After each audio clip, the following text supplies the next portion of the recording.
I have kidnapped an alien civilization. This video is purely for entertainment and does not infringe on copyrights or laws. The rights to the novel and image belong to the original author. We do not claim ownership. Don't like waiting and want to listen to this fanfic in full now? Subscribe to our Patreon, where you'll find the best fanfics. Chapter 376, The Week's Counterattack. Understood. Thank you, teacher. Liemo thanked the big-headed Pajero for his teachings, while quietly putting the metal plates into his backpack. You are incorrigible. The teacher's anger came from the high platform filled with grey fog. A moment later, the library civilization has sent back information. They are willing to use one of the following technologies or special behaviors in exchange for the true historical records of the Mazerlangshen civilization. The voice of the big-headed Pajero came from the high platform. The diffuse grey fog began to condense again, and characters emerged one by one. The power of the stars, nuclear fusion technology 2. Perfect display of all information of the item, holographic technology 3. The counterattack of the week. When the weak is attacked by the alien civilization, they will get a counterattack opportunity regardless of distance. Standard version. So little. Nuclear fusion and holographic technology are all technologies urgently needed by human civilization. But what is the counterattack of the week? According to the explanation, it seems that when attacked, the library civilization will provide help once, which sounds good. These three things are what Liemo needs. It seems that the 50% handling fee is not wasted. How can you teach me these technologies? Liemo asked. These? The big-headed Pajero said in confusion. According to the information, the library civilization will only provide one of them. I have explained it in advance just now. 1. Too dark. A real history of a civilization comparable to the first level can only be exchanged for one technology. Liemo's face suddenly darkened. You should remember that in this transaction, our Pajero civilization has charged a 50% handling fee. The big-headed Pajero understood what he was thinking and explained. Liemo took a deep breath. This is completely naked alien exploitation. But now it is useless. The most important thing now is to choose a technology that the Earth needs most. Nuclear fusion or holographic technology. In theory, nuclear fusion is more important. With nuclear fusion, humans have the power of stars. The large amount of helium-3 fuel stored on the moon is enough to guarantee the energy supply of Earth's civilization for 1,000 years. Holographic technology seems to have more black technology. Liemo notes that real holographic technology is not a simple 3D technology on Earth. It can use the phase and amplitude of the light wave of an object to truly display the information of an object in all directions. It can be said to be a very promising technology. As for the counterattack of the week, Liemo completely ignored it. This is a complete empty promise. If the Earth is attacked, and the library civilization does not fulfill its promise, what can the Earth civilization do? In this universe, the last thing needed is a promise. Which one should I choose? Nuclear fusion and holographic technology. Which one do you think I should choose? Liemo decided to ask for help from the audience, the big-headed Pajero people. Although nuclear fusion is important, with the current level of technology on Earth, there is hope for a breakthrough within 100 years. Holographic technology is not enough to unleash its full potential at the current stage of civilization on Earth. The big-headed Pajero, who was the trading platform, began to analyze. So, I think option 3. The counterattack of the week is more suitable for the current situation on Earth. The counterattack of the week. This choice of the big-headed Pajero was beyond Liemo's expectation. A kind of empty promise? The counterattack of the week is indeed just a promise, but it is not empty. The big-headed Pajero replied, the blessing of the strong, the counterattack of the weak, and fair arbitration are the three cosmic promises of the library civilization. The cosmic promise is a promise made by a civilization to the entire universe, witnessed by countless powerful civilizations, and can be said to be a kind of real existence. After saying that, the big-headed Pajero paused. Moreover, for a low-level civilization like Earth civilization, what it lacks most is not technology, because as time goes by, a great explosion of wisdom is likely to occur in the next second, and various technological problems will be solved. What you lack most is the ability to defend yourself. It can be said that Earth civilization is the stupidest intelligent civilization I have ever seen. The dumbest. The universe is so vast and there are so many intelligent species. Liam doesn't think humans are the smartest, but they shouldn't be the dumbest, right? Is the big-headed Pajero man deliberately belittling this in order to promote the weak strikes back? No creature in the universe is willing to admit its own stupidity. Even those tailless worm civilizations in the gaps in space that live on food scraps drifting in the universe believe that they are the noblest existence. The big-headed Pajero man said mercilessly, of course, the stupidity of Earth civilization is not that the intelligence of Earth humans is low, but that you don't seem to really recognize this universe, or you don't want to recognize this universe. In the cognition of human civilization, the universe is like a warm big garden full of beautiful flowers. The toddler human civilization can't wait to rush into the garden, looking forward to gaining the friendship of an alien civilization. What a stupid behavior. Even the weak sparrows on Earth have the nature of hiding themselves and avoiding enemies. How can humans, who are full of wisdom in their minds, be so naive? At the same time, the not so strong Earth civilization is actually divided into more than 100 different forces, which are full of hostility, and countless precious resources are wasted in this meaningless internal competition. You don't seem to be interested in space defense, which is related to the survival of the entire Earth civilization. You haven't even established the most basic ultra-long waverband information shielding system. It can be said that the Earth is like an unguarded treasure. Any robber passing by in space, facing this temptation, will not hesitate to hold it in his arms. Fortunately, the intelligent civilization of the Milky Way is mainly concentrated in the Perseus Arm, and the Earth is located on the barren inner side of the Orion Arm. Compared with the bustling civilization gathering belt, it is like a desolate mountain village. So the interstellar robbers have not appeared for the time being, but in space, robbers may be late, but they will not be absent. There is a motto circulating in the ancient universe. In this universe, luck is a luxury. When it comes, you must hold it tightly and use it. Because any civilization that wastes this luck will be punished. Maybe the next moment, misfortune will land. So, your best choice should be the counterattack of the week. Exquisite. The big-headed Pajero man clearly explained the dangerous situation of human civilization, and then proposed an insurance plan. The counterattack of the week. This is completely selling worry, which is exactly the same as the insurance sales method on Earth. However, Liam finally decided to choose the counterattack of the week. Just as Big Head Pajero said, the Earth is an undefended planet. Any alien civilization capable of space travel has the ability to plunder here. At this time, a protection commitment from a level 8 cosmic civilization is crucial. Chapter 377 New Plan. Beep beep beep. New mission released. Mission, civilization expansion. Explanation. Civilization is too big, the Earth is too small. Only the vast universe can support a great civilization. Requirements. Build a human base on Mars. Reward. 2 million subject experience points. 1 ordinary lottery. Time limit.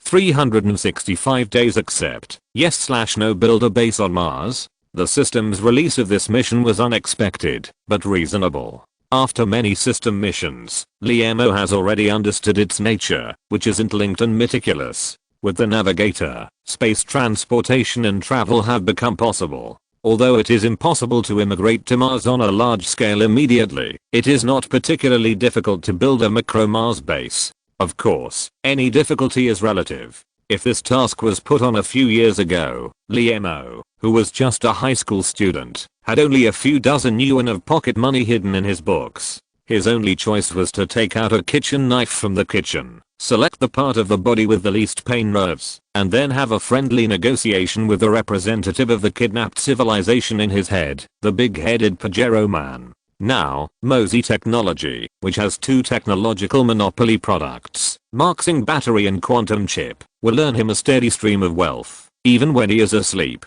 Although the construction of the navigator consumed a large part of it, when Liam returned from Mars, he found that in just 1 month, the sales of Marxing battery and quantum chip doubled at the same time, and the consumed funds returned. Is it possible that the speed of spending money cannot catch up with the speed of making money? For an individual, the accumulation of wealth is very important. For an expansionary company, the huge amount of money on the account means a waste. For a private laboratory dedicated to scientific research, a large amount of funds is useless, indicating that the leader of this laboratory is unqualified. How could Liema be an unqualified leader? So, at the second expanded meeting of Mosey Technology, in front of more than 100 scientific research supervisors, he pulled out a blackboard from the side. Draw a crooked circle on it, put a small dot on the circle, and then mark it Mars base. Through the last incident, he clearly realized that these scientists had no sense of humor. In order to avoid wasting unnecessary time, he chose the simplest picture description to describe the future plan. The next big project of our laboratory is to establish a long-term human base on Mars. Liemo pointed to the blackboard. The most basic requirement of this base is that it must be able to exist on the surface of Mars for a long time. Whatever ideas you have, please speak up and discuss it. 3 cobblers are better than Zhu Liang. Whether a leader is qualified does not depend on his own ability, but on his ability to control his subordinates. In solving scientific problems, Liemo may be able to fight 100 people alone, but facing the complex project of building a Mars base, he thinks he can only fight 1 against 1. Boss, before building a real base on Mars, should we build a simulated base on the ground? Fang Lanshan, as the nominal designer of the spacecraft plan, was the first to stand up. In this way, we can verify the closed system of the Mars base and the impact of long-term base life on the human body of astronauts. The plan to build a base on Mars was proposed by Earth scientists when the first human probe arrived on the surface of Mars. Of course, in addition to the factors of scientific research and exploration, the biggest reason is that Mars is a planet of the same level as the Earth. Building a base on Mars is equivalent to humans having a second home in the universe, even if this home may be a closed base of only a few square meters. But it has great symbolic significance. The establishment of Mars base represents the beginning of human space expansion. The distance of up to 5,500 kilometers and the harsh Martian environment have delayed the establishment of a base on the surface of Mars, but it does not prevent them from making some preparations to build a complete Mars base simulation system on Earth. But all this will take a considerable amount of time, and can the Mars base on the ground really perfectly simulate the real environment of Mars? What do you think is the biggest difference between us and those foreign space agencies? Liemo did not answer his question, but raised a new question. Difference? Fang Lanshan suddenly realized. Navigator. We have navigator. Yes, we have a spacecraft that can travel between Earth and Mars in a month, and it can carry up to 5 tons of supplies each time. Liemo smiled slightly. In this way, the significance of establishing a Mars simulation base is not particularly great.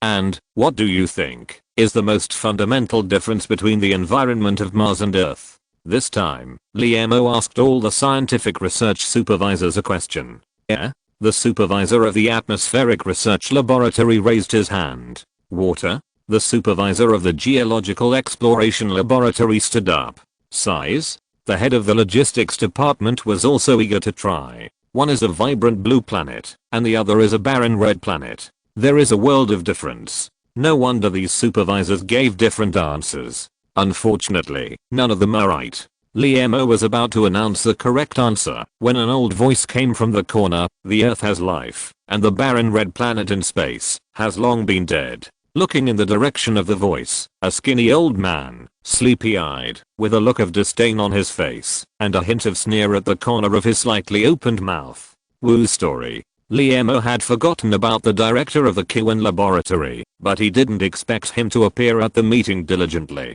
Life. How can a planet have life? Is Director Wu confused in his sleep? A burst of laughter broke out in the meeting, and those scientific research directors made sarcastic remarks. Where there are people, there are struggles. The laboratory is not a pure land. Unlike the secular society, where people are divided according to power and money, in the laboratory, scientists will divide people into different levels according to the importance of controlling the laboratory and the size of their scientific research contributions. Fang Lanshan, who is currently in charge of the space laboratory, and 91,247, who has his own troops, are obviously at the top of the pyramid. When they spoke, these directors nodded frequently to show encouragement. Next up are Jingjing and the three Yandere brothers, who were old researchers who had been with Liemo since Yanda. Although they were limited by their talents, their importance became less and less as the laboratory expanded and various cutting-edge talents joined. But these old researchers were highly valued by Professor Liemo, so they held a high position in the laboratory. Of course, at the bottom of the pyramid is Wugashi, the director of the Kiwin laboratory. His daily job is to hide in the library and read novels. When he arrives at a restaurant, he shows up on time with his big yellow dog and eats more than anyone else. Is he really a scientist? If you're listening to this novel on a channel other than Fanfic World, it means they downloaded and uploaded it without effort. We cordially invite you to visit our channel, Mundo Fanfic Novelos. There you'll find the original version of this story and you can explore many other novels of various genres. We're waiting for you to immerse yourself in a world of incredible novels. Chapter 378 Colonel. Facing the ridicule, Wugashi shook his head and lay on the table again, as if he wanted to continue his beautiful dream. The earth has life. Liemo frowned, thinking about Wugashi's seemingly ridiculous words. To some extent, this sentence is true, but Wugashi's words seemed to contain other deep meanings. Could he really be a hermit? He shook his head. Now is not the time to think about these things. The Mars plan must be planned in a short time. Director Wu's words are correct to a certain extent. In the surprised eyes of the scientific research directors, Liemo slowly said this sentence. The biggest difference between the Earth and Mars is that the core of Mars has cooled down, while the core of the Earth has not completely cooled down. The core of the Earth is a solid substance, but it is wrapped in an outer core composed of high-density liquid magnetic substances of iron and nickel element. At a high temperature of 6800 degrees Celsius, these liquid magnetic substances are in constant motion inside the Earth's crust. This movement has produced a supermagnetic field covering the entire Earth's atmosphere with an intensity of up to 0.5 x 10⁻⁻⁴ tons. It is precisely because of the protection of the supermagnetic field that solar storms from the star-sun cannot directly attack the Earth's atmosphere. Mars lacks magnetic field protection, resulting in solar storms that can rage at will, and its original atmosphere and water gradually dissipate in the universe. It can be confirmed that Mars may have had the same ecosystem as the Earth billions of years ago. Unfortunately, due to inexplicable reasons, the core of Mars was extinguished and eventually became a barren planet in space. Of course, according to the records of Martian civilization found by Liemo on Mars, when the Mars Erlangshon collectively degenerated into insects, the civilization recorder Paleo chose to activate the superbomb installed in the core of the Earth in order to maintain the dignity of civilization. Perhaps it was this explosion that destroyed the Martian civilization and also caused the extinction of the core of Mars. However, all these secrets can only be treasures that belong to him alone for the time being. On Earth, it is impossible to simulate the true status of an extinguished planet. Therefore, the idea of foreign scientific research institutions to build bases on Earth to simulate the surface environment of Mars is not feasible. Liemo said, the Mars base of our Mosey Technology Laboratory will skip the simulation stage and directly establish a human base on the surface of Mars. Now I appoint Fang Lanshan and Sun Xingyan as the leaders of the Mars Base project team, responsible for the planning and design of the base. Xia King is the special financial director, responsible for the budget work of the project. With the announcement of new personnel orders, the Mars Base project of Mosey Technology Laboratory was officially launched. After a long meeting, Liemo returned to the office tiredly and just sat down. Boss, I want to transfer a new person to join the laboratory's finance department. Xia King, who was wearing a professional suit, pushed open the door. Who? As the financial director, you have the right to choose the right person. You don't need to ask me for permission. Liemo was a little curious about Xia King's special inquiry, because the management of Mosey Technology Laboratory adopted a rough management strategy. He only personally appointed a few trusted people as core managers. As for how to choose them to form a team, and how to carry out their work, as long as it does not violate ethics and laws, Liemo generally will not directly interfere. Of course, this is actually a helpless choice during the rapid expansion stage of Mosey Technology Laboratory. It's Chen Shuxian. I want her to be my assistant. Xia King lowered her head and bit her lip. Chen Shuxian? Liemo, who was about to open the information, was stunned for a moment. Since the moving of Mosey Technology Laboratory, this fellow villager unexpectedly chose to stay in the old laboratory of Yanda, and he has never heard of this name again. I didn't expect to hear this name from Zaya King today, and she would recommend her as my assistant. Liemo believed that Zaya King, who came from the Security Bureau, had studied his previous experience thoroughly. The things between Chen Shuxian and him, when they were boys and girls, were naturally no secret. But why? Why did Zaya King recommend Chen Shuxian? She has graduated. Liemo looked down at the information and asked casually. Not yet, but Chen Shuxian has applied for early graduation and has obtained the CPA certificate. Another CPA certificate holder? Liemo remembered that Zhang Yazi seemed to have obtained the CPA. Is CPA now a cabbage? Or early graduation, although it is only the Department of Literature, but the difficulty of Yanda's early graduation exam is generally twice that of the normal exam. Are you so confident? In an instant, 1,000 thoughts came to mind. Since you meet the requirements of our laboratory's recruitment of talents, and have been an intern, you can arrange it, he said without raising his head, and threw the ball back to Zaya King. Oh, okay. A soft voice seemed a little lost. The door of the office was closed. Liemo raised his head, sighed deeply, and then buried his head in a thick book again. This book is not about physics, chemistry, or mathematics. Its content has nothing to do with the Mars base project. Even the text used is an ancient text, Chinese small seal script. This is a fragment of the historical records handwritten in the 6 dynasties, and it is also one of the most original versions of historical records. Historical records has a history of more than 2,000 years, since Yang Yan spread it to the outside world. There are many versions of it, but most of them have been lost. There are about 60 versions that have been passed down to this day. It can be said that the real historical records has long been lost in the long river of history, because the contents of the various versions handed down have been compiled and modified by successive dynasties, and have long lost their original appearance. In other words, humans can only guess the historical truth of more than 2,000 years ago through this modified historical records. Putting more than 2,000 years of time on the scale of the universe is just a blink of an eye, but humans have lost their own civilization memory.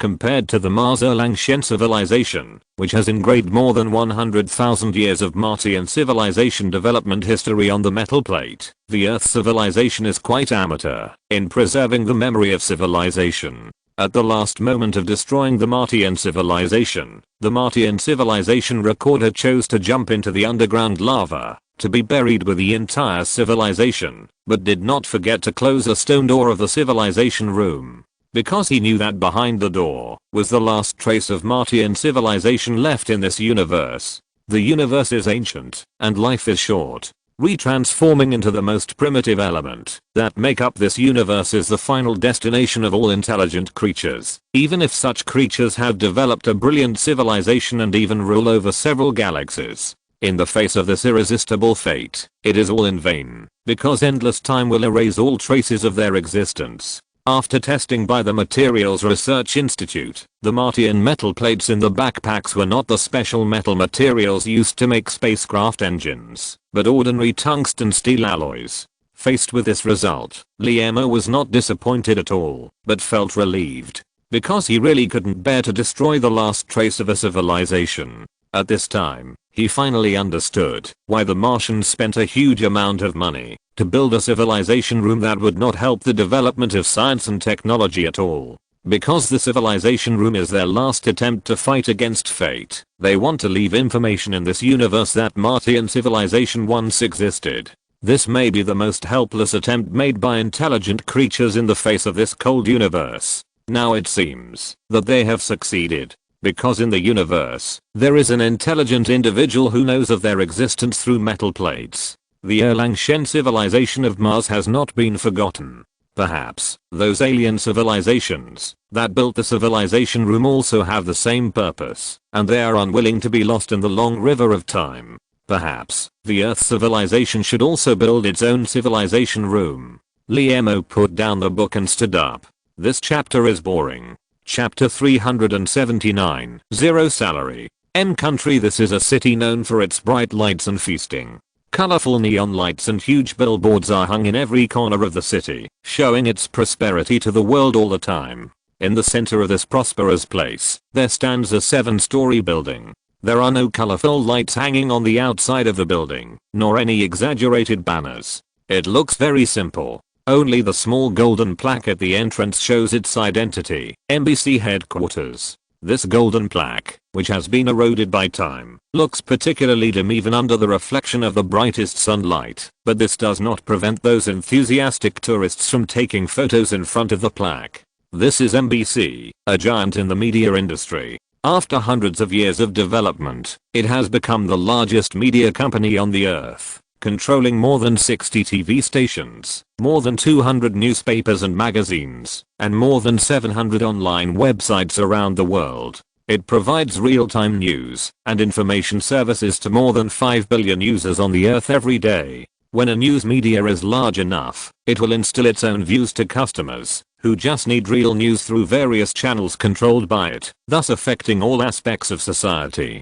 There is even an independent researcher who personally investigated the influence of MBC in society and said this: the President of the United States is not elected by voters, but by the President of MBC drawing lots. Of course, this is just an exaggeration, but the influence of MBC can be seen. However, this media giant with huge influence in the international arena is facing a real problem. Their chief reporter Gabe Walker suddenly resigned. According to common sense, the resignation of a journalist will not cause too much trouble. After all, MBC is well known and countless excellent journalists flock to it every year. But the key to the problem is Gabe Walker's special identity. He is the chief reporter of MBC. Chief reporter is not a specific position, but an honorary title. It is the highest symbol and highest title of professional skills of top talents in the media field. In layman's terms, the chief reporter is the authority of the news industry. The opinions he expresses, and the reports he writes, will be regarded by readers as true. This is very important for MBC, a media giant that needs the trust of the public. In the eyes of the public, Gabe Walker is the synonym of truth. The loss of Gabe Walker will inevitably weaken the authority of MBC. Therefore, the big figures in the board of directors who have been hiding behind the scenes have come forward and promised him huge benefits. Unfortunately, Gabe Walker, like the Chinese proverb "a turtle is determined to eat a weight," flatly refused their attention. "Teacher, are you really going to leave?" Jessica really couldn't understand Gabe's choice. She was interviewing the king of a small country in Africa according to MBC's arrangement. After learning the news of Gabe's resignation, she immediately rushed back. Is it worth giving up the position of MBC chief reporter for an interview? Facing the dusty Jessica, Gabe told her without hiding that he resigned in order to go to China for an interview. As for the content of the position, it was still unclear. Jessica really couldn't understand his choice. In the media circle, chief reporter means success and fame. Is there any better position in the world than this? Maybe you will understand it later. Gabe Walker put the last pot of green plants into the cardboard box and walked out in Jessica's puzzled eyes. As a reporter, you are qualified. When he reached the door, Gabe hesitated for a moment, turned around and said, "But always remember that truth is the first element of news." After that, he waved his hand, as if saying goodbye to Jessica, and as if saying goodbye to his own career as a reporter.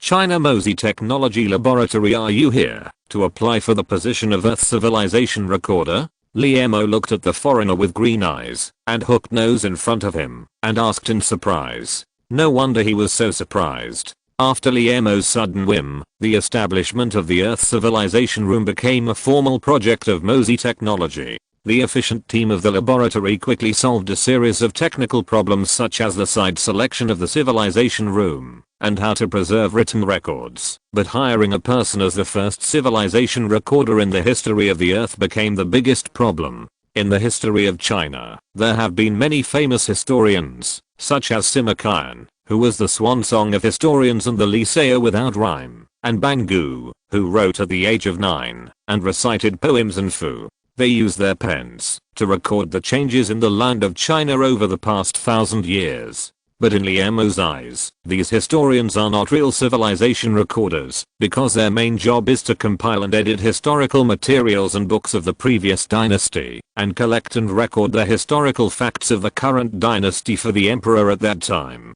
eat the salary of the monarch, and share the worries of the monarch.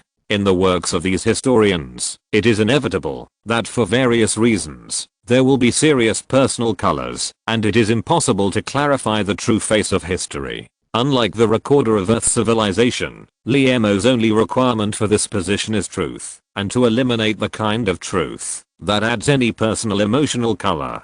After all, the history of human civilization is not a literary work. It requires the recorder of Earth civilization to record the events that occurred in the development of human civilization in an absolutely objective perspective, completely, accurately, and truthfully. The history of human civilization recorded in the Earth civilization room to be established is a gift left to this universe. Perhaps one day it will become the last trace of human civilization left in this universe, and it cannot tolerate any falsehood.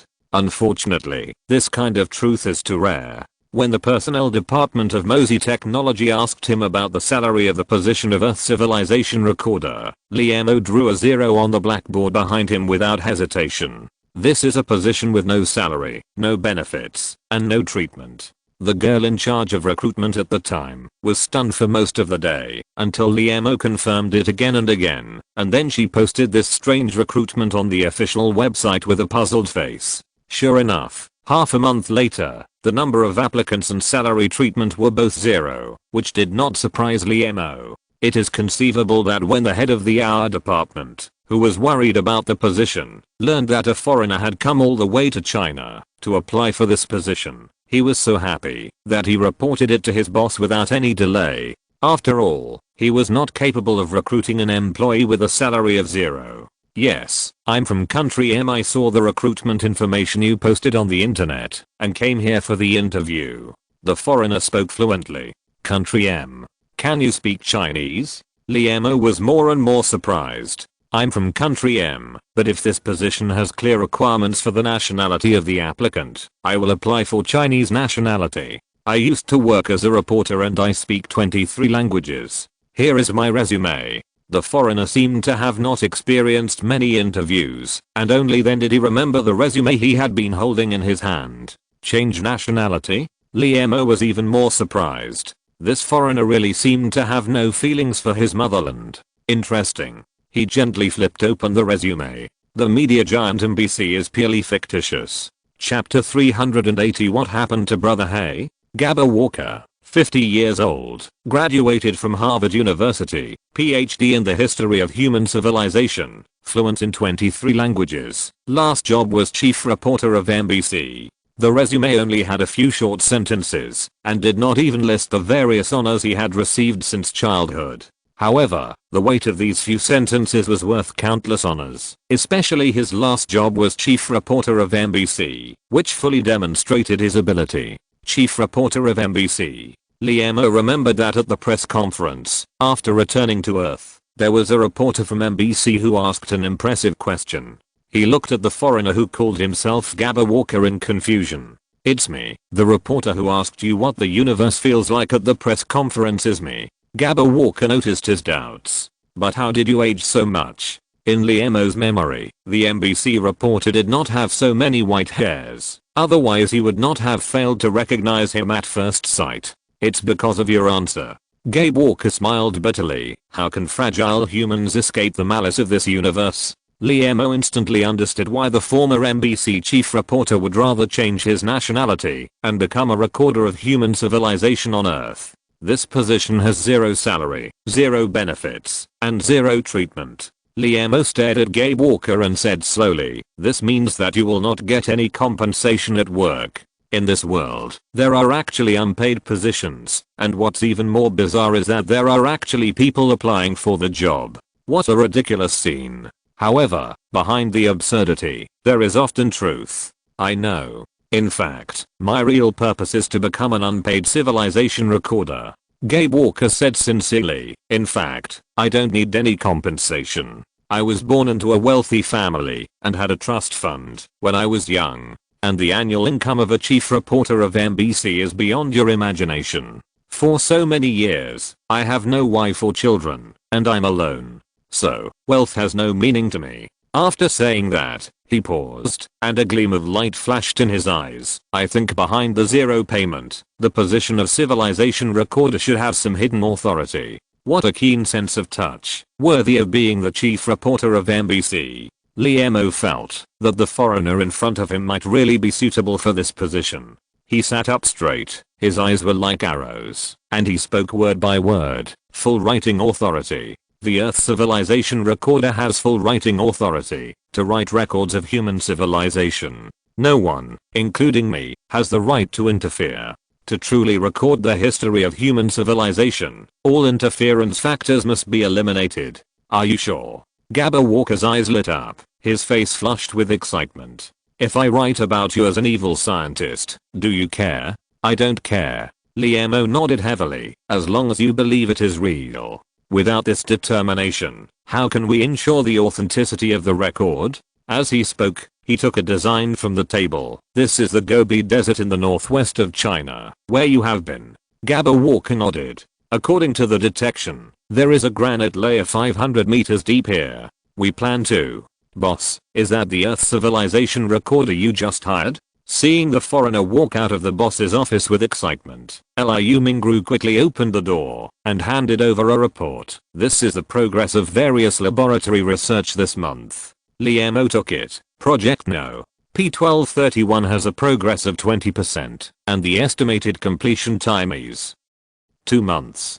Project No. A21928 has a progress of 65%, and the estimated completion time is 8 months. At present, the Mosey Technology Laboratory, which is rich in wealth and has a large number of talents, has implemented a scientific research strategy of attacking at one point and blooming at many points. The Mars Laboratory project is the main project. At the same time, the idle scientific researchers can freely choose projects to study. Of course, this freely selected project must also be approved by the review committee. The data in the materials are the progress of these freely selected projects. A foreigner? Liu Mingru asked again. Liemo flipped through the materials. Really zero salary? Yeah. Bring your own food. Are there such stupid people in the world? Liu Mingru kept muttering until he walked out of the office with the signed documents. Not to mention Liu Mingru, even Liemo himself couldn't believe that there were really people in the world who were as worried about the fate of mankind as he was. It seems that not all humans are childish children waving loudspeakers and shouting.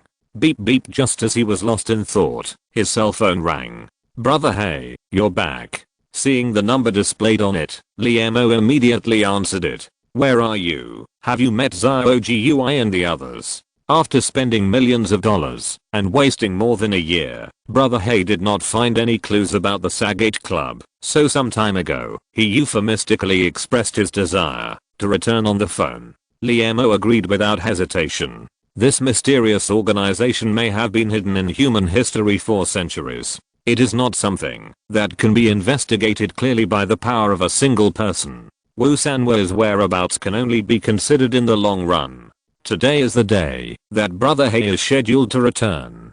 Zhao Gui drove the official car and went to the airport to pick him up. No need, I'm in the hospital. Brother Hay's intermittent voice came from the phone. Hospital? Is Brother Hay sick? In Liemo's impression, Brother Hay, who is as strong as steel, seems to be insulated from illness. At least he has never asked for leave for physical reasons. The situation seems not good. Please come in person. A noisy voice came from the phone, and Liemo couldn't help frowning. Hello, Brother Hay. Brother Hay? He shouted anxiously into the phone. At this time, a strange voice suddenly came from the phone. Hello, hello, are you Zhao Hay's family member? It was a weak female voice. It should be a nurse in the hospital. Yes, I'm Zhao Hay's family member. May I ask what happened to him? Brother Hay's file shows that he has an adult daughter, but he has not been in contact with her for a long time. Judging from the sudden change of hands of the phone just now, Brother Hay is likely to be in a coma in the hospital. In this case, Liemo can only helplessly pretend to be a family member. The specific situation is still unclear, but it is certain that his current condition is extremely dangerous. The nurse said in an orderly manner on the phone. Extremely dangerous.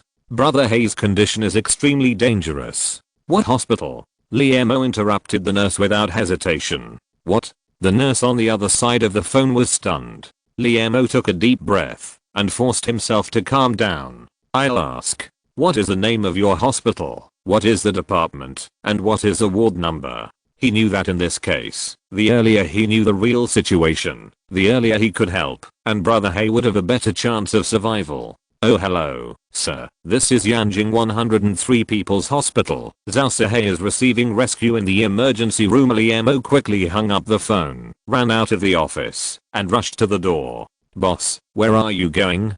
Zia King's voice came from behind. Brother Hay is in trouble. Yanjing 103 People's Hospital emergency room. He didn't even turn his head and answered the question in the shortest language. Chapter 381 Unlucky Wang Jiayi. Today might be the most unlucky day for Wang Jiayi since she was born.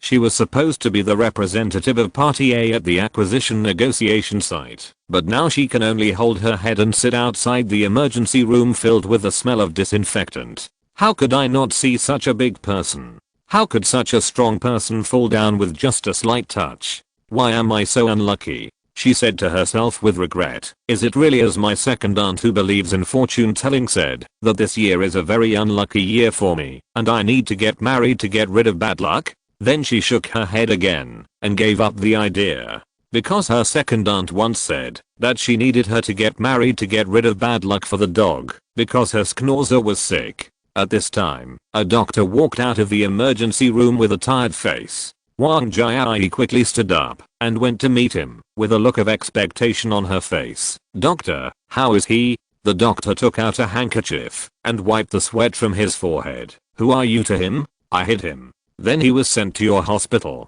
Although Wang Jiayi thought she was very wronged, she had to admit that she was the one who knocked down the man lying in the emergency room. Is he okay? No. The doctor frowned, hesitated for a moment, and suddenly asked, have you reported the insurance? Insurance? What insurance? Wang Jiayi was a little confused. Insurance company. Did you call the insurance company? The doctor had seen many confused girls like this, who usually looked impetuous, but would only be anxious when an accident happened. He kindly said, if you didn't get the insurance, get it quickly. This involves the issue of reimbursement in the future. His kind advice made Wang Jiayi even more confused. Insurance company? Ah. Is it the car insurance company?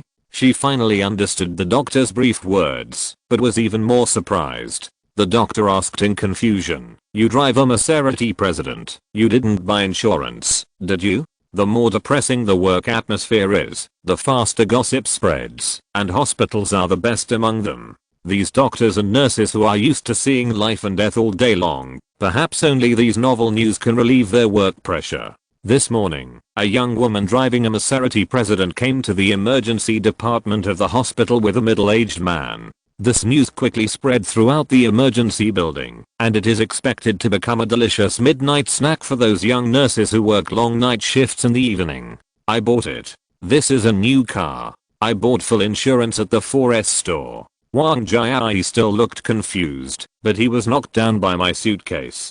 Can I claim insurance in this case? Suitcase. You knocked down such a strong man with a suitcase. The doctor looked incredible. He touched the arm of the man on the emergency table with his own hands. The muscles are rich in dense and strong muscle fibers.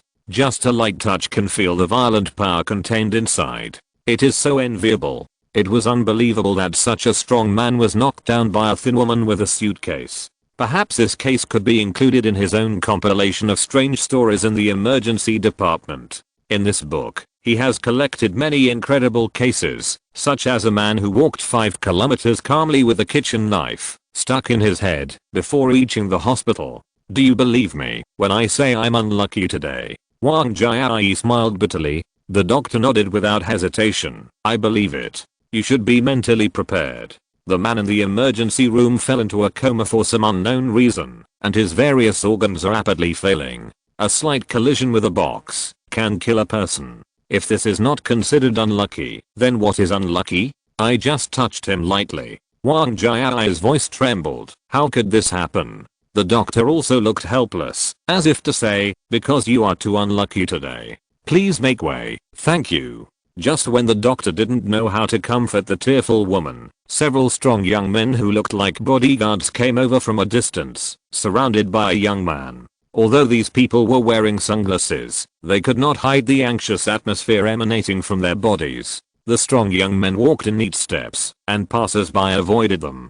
Hey, no noise is allowed in the hospital. A nurse came out of the emergency room with a tray, and saw this scene. Her eyes widened. Excuse me, is this the emergency room? The young man came out of the crowd and asked politely. Yes. The nurse looked unhappy. Is there a patient named Zhao Sihei here? The young man asked anxiously. Zhao Sihei? The nurse frowned, and thought for a while. Her eyes suddenly widened. Oh, is it the middle-aged man who was hit? Hit? His name is Zhao Sihei? The surprised voices of a man and a woman intertwined. The man was Liemo, who rushed to the hospital in a hurry, and the woman was Wang Jiai, who looked unlucky. I'm Zhao Sihei's family member. Who are you? Liemo was puzzled. Could this woman be Brother Hei's daughter? She doesn't look like her in appearance and age. I'm the perpetrator. Escape is not a solution. Since the incident has already happened, we should face it bravely. Wang Jiai has prepared herself to be scolded by the family members of the injured person. The perpetrator? Liemo frowned slightly. Did you knock Brother Hei into the hospital? The strong young men behind him also clenched their fists and their necks were twitching. This standard scene of the injured family meeting the perpetrator made the atmosphere tense. It was this lady who personally sent the injured to the hospital. The doctor next to Wang Jiai saw that the situation was not good and explained beside him. As a doctor, he has seen many such scenes. Perhaps a fierce conflict will occur if there is a disagreement. One side is a thin woman, and the other side is a strong young man. The disproportionate strength of the two sides is entirely likely to cause very serious consequences for this conflict.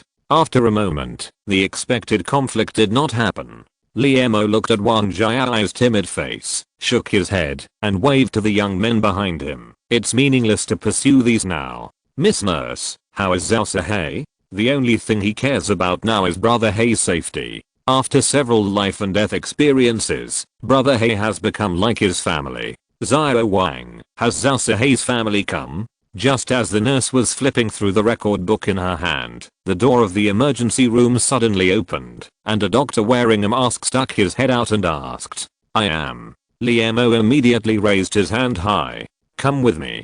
The doctor nodded at him, and opened the door. Liemo was about to step forward, and the strong young man next to him walked to the door of the emergency room first. Are you also a family member? The doctor frowned slightly. The young man trained by Brother Hei had red eyes and nodded heavily. Only one person can come in. Let the one who is in charge come in. The doctor may be used to this situation, and cast his eyes on the young man in the crowd.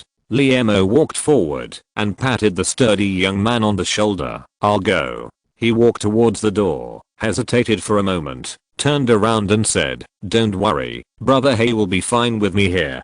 He said this to Brother Hei's brothers who stayed outside the door, and it seemed like he was telling himself. Chapter 382 Fate. Death is the fate that carbon-based organisms can never get rid of. At the same time, this inescapable fate has also become the only equality between carbon-based organisms. Whether it is a wealthy business tycoon or a ragged beggar, whether it is a powerful political figure or an ordinary person living a dull life, the various gaps between them will be instantly wiped out with the advent of real death. Everything is equal in front of death.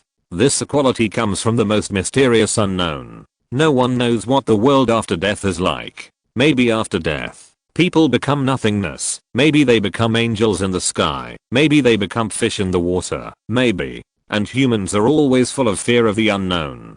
Death, as the most mysterious unknown, has also become the greatest fear of mankind. This fear cannot be described by any terrifying language, but it really happens every day in modern institutions such as hospitals. As professionally trained doctors, they have already seen this greatest fear of mankind. They will use all kinds of obscure language and actions to express the possibility of impending death to the family members of patients who are about to face this fear. For example, take him home, let him have a good meal and a comfortable life for a few days. Another example, it's better to notify the children to come back, and so on. They always willingly believe that this kind of rhetoric without death can alleviate the grief of the patient's family. And Liemo is now facing another form of this obscure behavior. The doctor did not lead him directly into the ward, but handed him a thick stack of documents first. These are authorization letters, critical illness notices, and medical condition notifications. Sign them first. The documents are full of various clauses that are carefully worded, but used to evade responsibility. When the patient's family sees the various possibilities that are specially marked, they naturally understand that things may be irreversible and the greatest fear may be about to come. At this time, they often seek a little comfort from the doctor. Even a smiling expression may become a proof in their eyes that things are not so bad yet. Unfortunately, these professionally trained doctors often have a stern face and pretend not to see their expectations. After all, sometimes hope is the greatest cruelty. Liemo did not need any explanation or comfort. He picked up the pen and signed quickly. The doctor was a little surprised and pulled open the curtain. In the room, filled with various instruments, a group of doctors were surrounding the bed. A middle-aged man with dark skin, an oxygen tube inserted in his nostrils, was lying unconscious on the bed. It was Brother Hay. Liemo took a few steps forward. Brother Hay, who was lying on the bed, frowned, as if he was experiencing great pain. "Now can you tell me how he is?" Liemo turned around and looked at the doctor behind him. The beeping monitor next to him kept reminding Brother Hay of the deterioration of his physical condition. "We don't know either, although according to the description of the girl who sent him to the hospital, the patient fainted due to the impact. But we didn't find any suspicious wounds on his body surface or inside his body." At this time, a doctor stepped forward and took off his mask. "I'm the attending Dr. Liu Yide, responsible for the entire rescue process of Mr. Zhao Sihei this time." When the patient was sent to the emergency room, his consciousness was briefly restored. "After calling you, he fell into a coma again." Dr. Liu Yide's words seemed to be an introduction to the condition, but to Liemo, it was a helpless explanation. A patient who fell into a coma suddenly woke up in the emergency room and made a phone call. Anyone would find it incredible. However, he did not pursue this incredibleness at all, but asked, "Do you mean that he was not in a coma due to the impact?" "You can say that. After all, we did not find any trauma caused by the impact in the patient's body." Liu Yide breathed a sigh of relief. In the eyes of family members, doctors may be omnipotent, able to cure any disease, and at the very least, they can find out the cause of the disease. But in fact, every year countless patients suffer from the pain of not knowing the cause of the disease. And, what's worse is, that the patient's main functional organs are failing. The longer it takes, the more serious the damage caused by the failure. Liu Yide added. Liemo asked anxiously, "What suggestions do you have?" "Use professionals to solve professional problems." "I have a suggestion." Liu Yide looked directly at the man in sunglasses in front of him. "First, use ventilators, artificial lungs and continuous blood filters to relieve the patient's organ burden." And then, before he finished speaking, a young doctor next to him gently touched his shoulder. Teacher Liu Yide ignored the student's obstruction and continued, "Then invite the most professional medical expert consultation team to find out the cause of the disease." Liemo could understand using medical devices to relieve organ burden, but it seemed a bit unreasonable for a chief physician to suggest that the patient's family seek help from other doctors. Liemo looked puzzled and asked directly, "Do you think you are incapable?" Liu Yide shook his head. "I have never seen organ failure without any reason. According to the current situation, even if medical devices are used to alleviate the symptoms, the patient's organs will completely fail within 48 hours. As he said this, a trace of shame appeared on his face. "I'm not sure I can complete this task." Liemo's heart moved, and he understood instantly. He picked up the phone, hesitated for a moment, and then dialed a number. The call was connected, and a hearty voice came from the other end. "Hello, Academician Wu?" Liemo said immediately. The number he dialed was the private number of Professor Wu Zhenfeng, an academician of the Chinese Academy of Life Sciences. "Who are you?" Academician Wu on the other side of the phone seemed a little confused. Even the dean didn't know his private mobile phone number. How did the stranger on the phone know it? I'm Liemo. Liemo. Ah.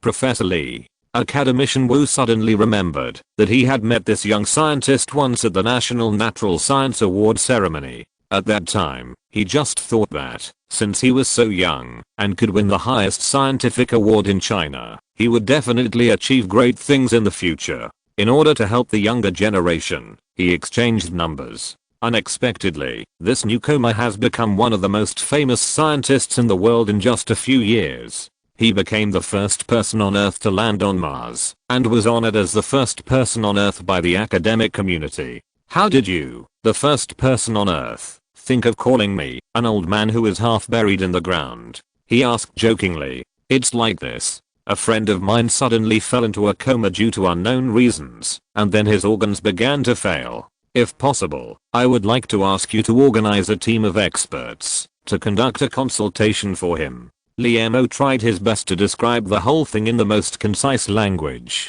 Physical failure? Which hospital is he in now? Academician Wu's tone also became nervous. According to the analysis of the attending physician, the emergency room of the 103 People's Hospital of Yanjing may only have 48 hours of effective treatment time. Liemo spoke quickly. Emergency room? Professor Wu paused, as if thinking, how about this? I will immediately have him transferred to the cardiac ICU of the 103 hospital and use the equipment to relieve the pressure on the organs. Then, I will be there within 2 hours. Without any hesitation or excuse, Liemo hung up the phone gratefully. Liemo. Are you the great scientist Liemo? The Liemo who landed on Mars?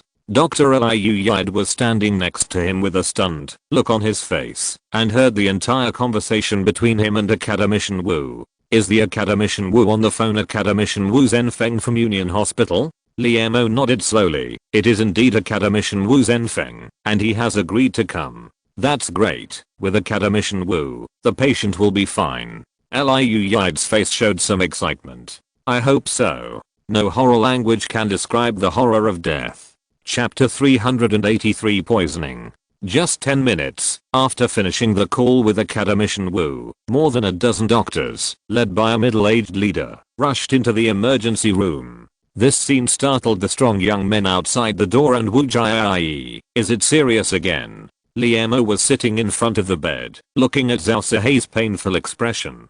Professor Lee, I'm Zhao Xingming, the vice president of the hospital. On behalf of all the doctors and nurses of the 103 hospital, I welcome you here. The middle-aged leader's face was filled with a warm smile. Liemo waved his hand and interrupted his endless chatter. Hello, President Zhao. I'm here at the 103 hospital today only as a family member of a patient. Now, shouldn't you send the patient to the ICU immediately? Faced with the questioning, Vice President Zhao Xingming did not show any displeasure on his face. Instead, he became more and more polite. Professor Lee taught us that saving patients is the most important thing. Then he turned around and said to the nurse following behind him, Xiao Wang, you immediately send Professor Lee's family to the ICU ward, which has just been equipped with the world's most advanced ventilator. Then arrange the best nurses to provide 24-hour uninterrupted care. Also, all expenses will be paid by the hospital first. Liemo nodded and thanked him for his kindness. Zhao Xingming smiled even more. Professor Lee, it's already noon. How about going to have a quick meal? I know a very authentic Sichuan restaurant. Their dengue beef is so delicious. Liemo looked at the stretcher cart pushed by the crowd and shook his head. Thank you for your kindness, but I'm not in the mood now. That's right. If Professor Lee needs anything, just let me know. As he said that, he handed over a business card. Liemo nodded slightly and was about to step out of the emergency room. He seemed to remember something and turned around to Dr. Liu Yide who was standing in the corner blankly and said, you can go with me too. Liu Yide was slightly startled and his eyes couldn't help but look at the vice president present. Zhao Xingming waved his hand. Professor Lee personally named you. Why don't you agree quickly? ICU ward of 103 hospital. Liemo watched from the side. Under Liu Yide's command, the nurses completed the connection of the maintenance equipment as quickly as possible. With the blessing of the equipment, the painful expression on He Jie's face seemed to have disappeared a lot. Liemo breathed a sigh of relief, sat on the chair at the head of the bed, and gently closed his eyes. Now he just hoped that Academician Wu would come soon. At this time in the hospital, Wang Jiayi, who had been feeling uneasy, was surprised to find that no one paid attention to her perpetrator, although the strong young men guarding the door of the ICU ward occasionally cast unfriendly glances. This short period of calm calmed her down temporarily. However, after a well-dressed leader entered the emergency room, the situation seemed to have changed strangely. The middle-aged man who was knocked down by her was carefully cared for by a large group of nurses and sent to the ICU. Is it really that serious? Wang Jiayi's heart was suspended in the air again, but her mood completely flew up to the sky with the arrival of an old man. Academician Wu, is this patient really a relative of Professor Liemo? Why did I see on the internet that Professor Li is an only child and his parents are far away in Mengcheng? A young man wearing glasses took over and kept up with the old man's fast pace. Hengzhu, as doctors, we cannot treat patients differently because of their identities. The old man did not stop his fast pace at all, shaking his head and scolding. Their conversation attracted the attention of Wang Jiayi in the corridor. Academician? Is it the kind of academician I imagined? Oh my god, what kind of person did I bump into? At this time, Wang Jiayi was completely confused. Poisoned? You mean he was deliberately poisoned? Liemo's eyes widened, looking at Academician Wu in front of him in surprise. After a 5-hour consultation by the expert team headed by Academician Wu, a definite answer was finally obtained. That is, the reason why Brother He fell into a coma and his organs failed was because there was a complex toxin in his body. Professor Lee, look here. Professor Wu pointed to Brother He's ankle. On Brother He's dark ankle, there was a red dot that could never be seen without careful observation. The size and color of this red dot were like a wound left by a mosquito bite. It looks like a mosquito bite? Liemo asked puzzledly.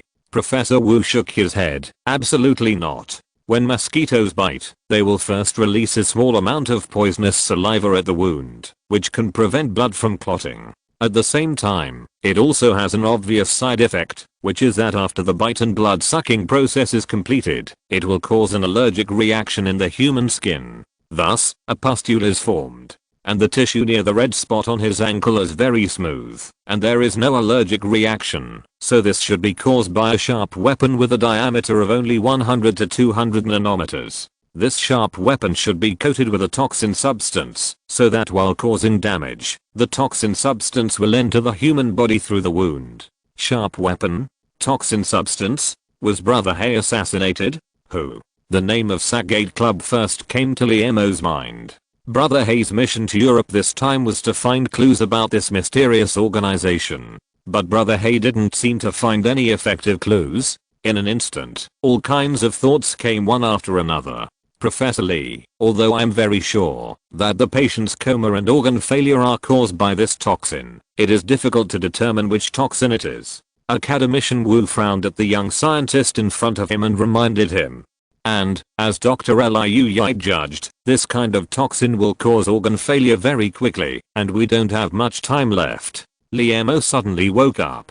Brother He on the bed was still in danger of life and death. Now was not the time to pursue the murderer behind the scenes. He stared at Academician Wu. Isn't there any way to quickly find out what kind of toxin it is? Academician Wu shook his head. You are also a scientist. You should know that toxins themselves are organic compounds, and there are tens of thousands of organic compounds, and there are many kinds of poisons that cause the same result. It will take a lot of time to eliminate them one by one, and there must be enough analytical samples. In fact, I have arranged for the hospital laboratory to conduct an expedited comparison. However, don't have too high expectations for this kind of comparison. All we can do is do our best and then look forward to a miracle. Academician Wu did not choose a white lie, but told the young scientist the true situation that was happening, because he knew that for scientists, no matter how white a lie is, it is just a lie. Chapter 384 Cosmic Fable. Let me accompany him alone. Academician Wu's truthful explanation made Liemo realize a fact, that is, the current medical technology on Earth cannot save Brother He who is about to die. Then there is only one way. Pajero. He called silently in his heart. Instantly, he was in the grey fog. Now perhaps only the bottle of super antidote in the backpack can save Brother Hayes' life. When Liam took out the glass bottle with the label "This is the antidote" on the bottle from the backpack, the voice of the big-headed Pajero man suddenly came to his ears. "Hey, are you really sure you want to waste such precious medicine on a bodyguard?" The big head on the platform that should be in standby mode was actually watching his every move. This made Liam a little unhappy. Brother Hay is not just a bodyguard, he is more like my family. Of course, even if he is just a bodyguard, I think it is worth it if I can use this bottle of antidote to exchange for his life. The antidote is a task reward of the system. According to the nature of the learning assistance system, Liam understands that the role of this bottle of antidote is not just detoxification, but perhaps more likely to be a kind of task prop, just like the low-speed spacecraft engine and the abandoned alien battery, which plays a vital role in his future completion of the tasks issued by the system. Human life is at stake, and now there is no time to care so much. Liam carefully put the antidote into his pocket and was about to return to reality. "Before you make this decision, are you interested in listening to a little story from me?" The big-headed Pajero man spoke again. "Story?" Liam hesitated. He knew the value of such real stories, but, "Are you afraid that you will change your mind after listening to the story?" The big-headed Pajero teased in a strange tone. "Or are you afraid of wasting time? Have you forgotten? In a two-dimensional place like the grey fog space, there is no concept of time." Liam nodded. "This time you took the initiative to tell the story, and you must not deduct my salary for next month." Haha. The big-headed Pajero was amused by his metaphor. "That's natural." Grey fog rolled on the high platform. "The story I want to tell this time is a cosmic fable collected by our Pajero." Fable? Liam clearly remembered that, in order to develop technology, the Pajero civilization had abandoned all entertainment activities such as art, music, and painting. Of course, fables as literary works should also be a kind of art. Liam asked in confusion, "Isn't there only science in your Pajero civilization? How can you collect fables?" "Yes, our Pajero civilization has long abandoned all forms of art." The big-headed Pajero replied, "But are you sure that the fables collected by us Pajeros are really just art? Fables are not art. What is it?" Liam didn't understand what the big-headed Pajero meant for a moment. Cosmic fables are not artificially fabricated stories, but a real existence. In this real story widely circulated in the advanced civilizations of the universe, the secrets of the universe are often hidden. The big-headed Pajero explained, "It's different from you humans who deliberately use various false means to set off in the works in order to pursue the artistic beauty of the works. In the eyes of the advanced civilizations in the universe, truth is the greatest beauty."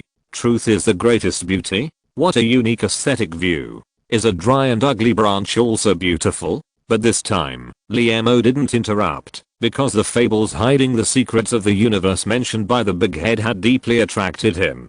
"Before I begin to tell you this fable, please remember its name, the last initial proton." Big-headed Pajero seemed to emphasize his tone. "This story happened in a time that is hard to trace. If we use your language, it would be a long time ago. At the edge of the universe, there existed a very lucky intelligent species, the Moradic people."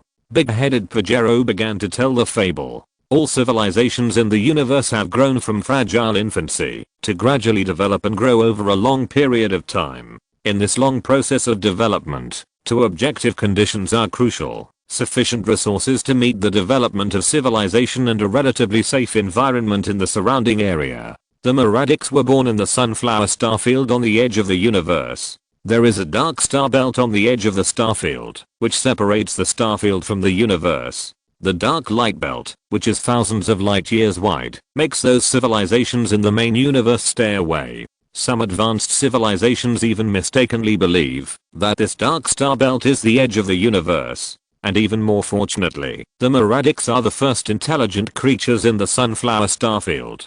The big-headed Pajero man's voice trembled slightly. "In other words, the space they are in is a remnant of the primordial universe. For a high-level civilization, in the entire historical process of civilization, the chance of encountering the primordial universe is tens of thousands of times lower than the probability of winning the lottery on your Earth. The Moradics were actually born directly in it. The absolute luck of the race can be seen from this primordial universe. Liemo asked doubtfully, does the primordial universe refer to a universe where no intelligent race has ever been born? Is there anything special about it? On the high platform Grey Fog rolled.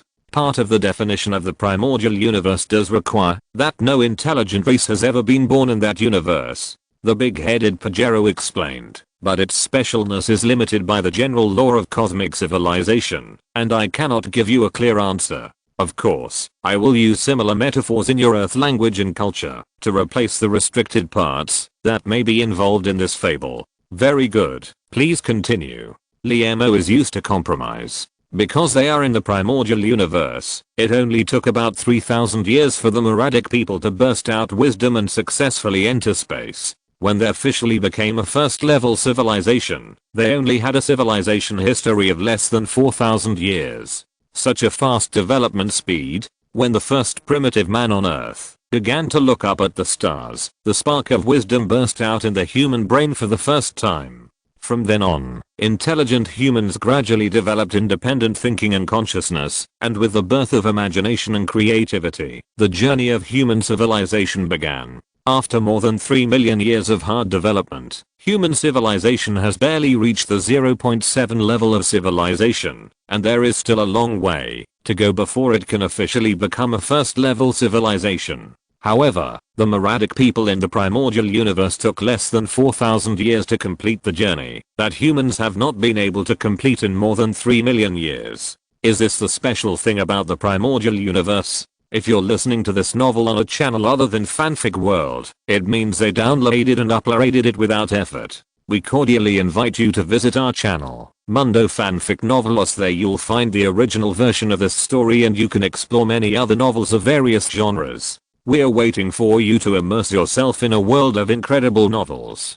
Chapter 385, Secret Proton. The primordial universe may be a space full of gold mines, which is the conclusion Liemo drew from the Big Head's narration. The lucky Moradic civilization, 12,000 years after its birth, successfully built a Dyson sphere device that can cover the local star system, completely controlling the power of the stars, and officially became a second-level civilization. The Big Head Pajero's tone was filled with endless envy. Time stopped at the 25,000th year after the birth of the Moradic civilization. Amid the cheers of more than 800 billion Moradics, they successfully extracted enough energy for the survival of their own civilization for the first time from a second-level black hole 200 light-years away from the galaxy. The birth of this pure energy also means that the Moradic civilization has stepped into the threshold of a third-level civilization. The Moradics, who have officially become a third-level civilization, have fully mastered the technology to transcend the speed of light barrier.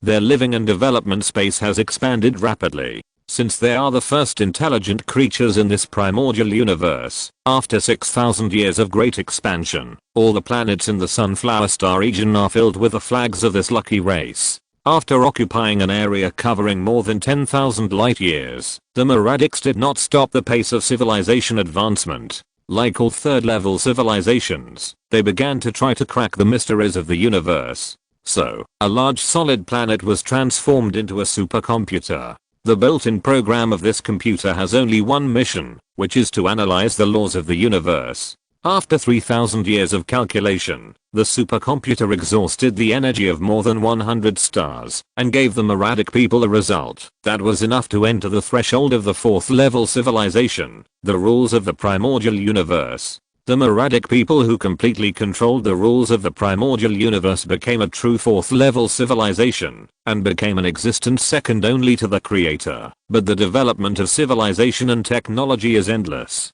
Like all fourth-level civilizations, the Moradic people glimpsed some of the truth of the mysterious universe from the rules of the primordial universe they controlled, and a huge collection plan was born. At this point, the big-headed Pajero paused for a moment, as if trying to organize his words.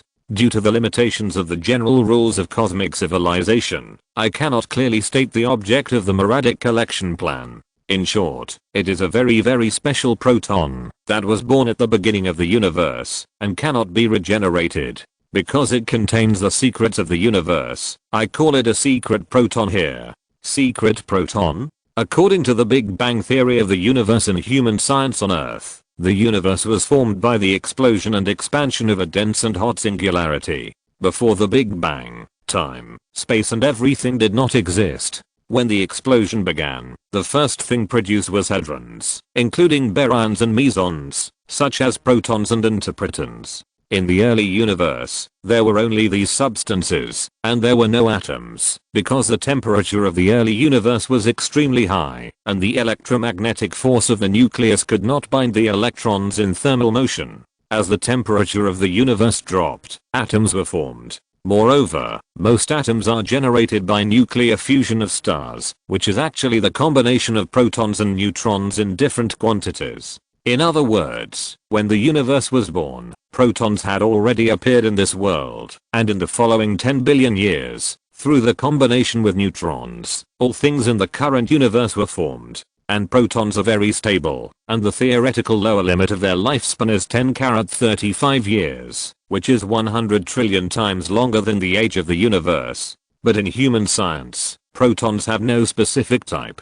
They are subatomic particles with a positive charge of 1.6 x 10 coulombs, c, a diameter of about 1.6 to 1.7 x 10⁻15 m, and a mass of 938 million electron volts/c, mev/c, or 1.672623 x 10⁻⁻27 kilograms. Faced with the unscientific rhetoric in the story of the big-headed Pajero man, Liemo raised a question. There is no distinction between the types of protons that appeared in the singularity Big Bang.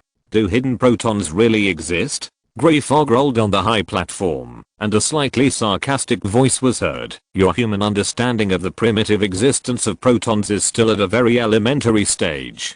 The method of distinguishing proton types has surpassed the current technological level of the Earth. Also, was the universe we live in really born from the singularity Big Bang? Was there really nothing before the Big Bang? Your scientists on Earth will never be able to answer where the singularity of the explosion came from before the Big Bang, and can only use nothing to perfunctory all questions.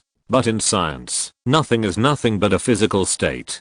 Faced with the crushing question of the big-headed Pajero man, Liemo was speechless, because the biggest flaw of the Big Bang theory is that it cannot answer where the singularity came from before the Big Bang. The Big Bang theory has existed for more than 100 years, but surprisingly, the development of this theory will inevitably lead human beings to the creation theory of the birth and death of the universe. Moreover, the primordial gravitational waves that will inevitably be generated during the Big Bang of the singularity have not been discovered yet. Therefore, the development of the Big Bang theory of the singularity has fallen into a vicious circle. It can perfectly explain cosmic phenomena such as Doppler redshift, element abundance and background radiation, but there is no evidence to prove its own existence. The secret proton is a rare substance that a civilization must have when it is promoted from a 4th level civilization to a 5th level civilization. This is a fact that every intelligent biological race can instantly understand when it enters the threshold of a 4th level civilization.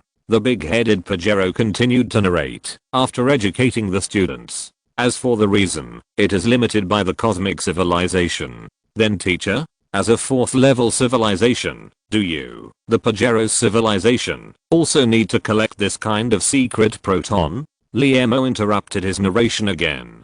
Grey fog rolled on the platform. Silence. Still silence. After a long time, yes, our Pajero civilization is no exception. When ordinary Pajeros were still immersed in the joy of promotion, the great scientists of the Academy of Sciences had already formulated a collection plan that required the use of the entire civilization to complete.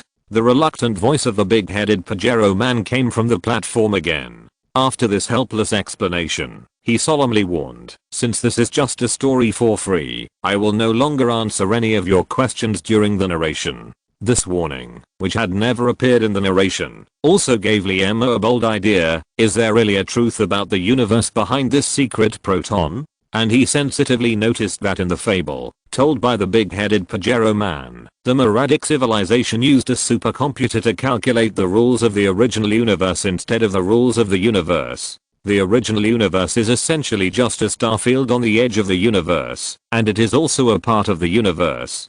Could their rules be different? In an instant, a myriad of chaotic thoughts appeared in Liamo's mind. Chapter 386 Lucky. The big-headed Pajero continued. Luck seems to have always favored the Maradic civilization 500 years after the implementation of the Great Collection Plan. The first secret proton was captured in the Sunflower Star region. To use a phrase from you Earthlings, a good start is half the battle. Since then, the Maradic civilization has captured 41 secret protons in 30,000 years. This capture efficiency has surpassed 99% of the civilizations in the universe. But unfortunately, the Maradic people did not know this information. During these 30,000 years, they gradually acquired the ability to develop and utilize the entire universe. Their glimpse into the dark light belt made them realize that there seemed to be a larger universe behind this obstacle. And the safest way to pass through this terrifying dark light belt that stretches for thousands of light years and even light will be trapped in it is to become a true level 5 civilization and use the power that only a level 5 civilization can possess to change the operating rules of the dark light belt. And in the process of civilization advancing from level 4 to level 5, the number of secret protons consumed is not fixed. Maybe only one is enough, or maybe up to 42 secret protons are needed. According to the rules, when a civilization has 40 secret protons, its chance of successful promotion is 99.9%. When a civilization has 42 secret protons, this chance becomes 100%. The Maradic people naturally understand this rule, so after they successfully captured the 41st secret proton in the rich Sunflower Star region, all members of the civilization were looking forward to the appearance of the last secret proton. Perhaps, in the next moment, they can hold a promotion ceremony and become a truly advanced civilization in the universe, a creator-like existence. Unfortunately, this expectation has lasted for 10,000 years, and there is still no news about the last secret proton. For a long time, the Maradic civilization, which has been developing rapidly under the aura of luck, has made the biggest mistake and the only mistake since its birth. They decided to use 41 secret particles to conduct a promotion ceremony with a success rate of 99.9%. The lack of hardship has made them lose their awe of this mysterious universe. The lucky past has blinded their eyes, and in their cognition, a 0.1% chance of failure means absolute success. Perhaps it was a vague uneasiness, or perhaps it was a bad premonition. The Maradics deliberately returned to their long-abandoned home planet to hold this promotion ceremony that concerns the fate of the entire civilization. When the first ray of sunlight from the big star shone on the surface of Maradics, the ceremony officially began. Amid the prayers of trillions of Maradics, the first secret proton was thrown into the rule tester. Unfortunately, the expected abnormal result did not appear. The Maradics were not discouraged by this, because they still had as many as 40 secret protons. Then, the second and third secret protons were successively thrown into the rule tester, but still to no avail. The promotion ceremony continued. When the number of secret protons consumed was more than half, the Maradics began to fear. For the first time, they began to worry about the 0.1% probability of failure. Unfortunately, it was too late. When the 40th secret particle was thrown into the tester in the expectation of all Maradics, there was still no reaction. The Maradics fell into panic. They only had the last secret particle left in their hands. The cruel universe will never care about any intelligent creature, even the race it once favored. When the last secret particle of the Maradics was annihilated in the test device, all the Maradics fell into grief. They cried for the failure of promotion. This failure meant that tens of thousands of years of hard work came to nothing. At this time, leaders who were good at uniting the people stood up. They used highly inflammatory words to awaken the Maradics from their grief. The Maradic civilization did not lose the opportunity for promotion. They could collect secret protons again and hold the promotion ceremony again.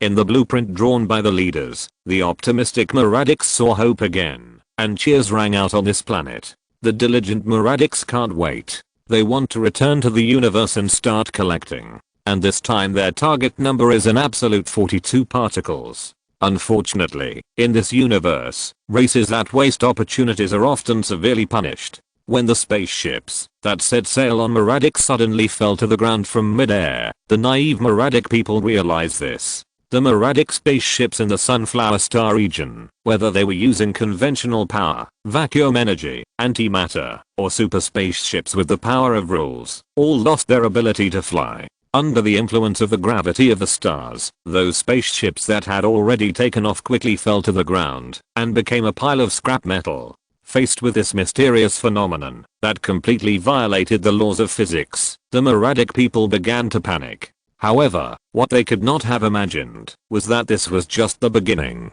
Then, the interstellar gates that the Meradik people had spread throughout the star region all lost their function. The poor Meradik people were trapped on the planet. The Meradik scientists, who have the pinnacle of technology at the level 4 civilization, discovered the cause of the abnormality in the shortest time. That is, the rules of the universe have changed, and they were maliciously changed by alien intelligent creatures. Unfortunately, this discovery was too late. When the atmosphere composed of stable gases above the planet began to explode for no reason, the Meradiks knew that their doomsday had come. From then on, there were no more lucky Meradiks in the universe. The big-headed Pajero stopped telling the story.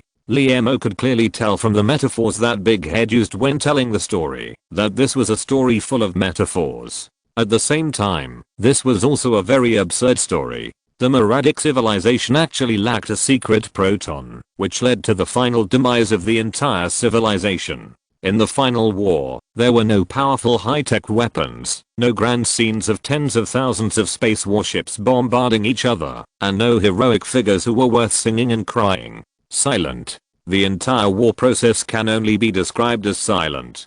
But it was such a war that could not even be called a war that led to the demise of a 4th level civilization that ruled thousands of light years, had tens of millions of planets and trillions of intelligent individuals. Until the end they had no way of knowing even the slightest information about the enemy. What kind of existence is the alien civilization that launched the attack? Level 5? Level 6? Or is it a library civilization?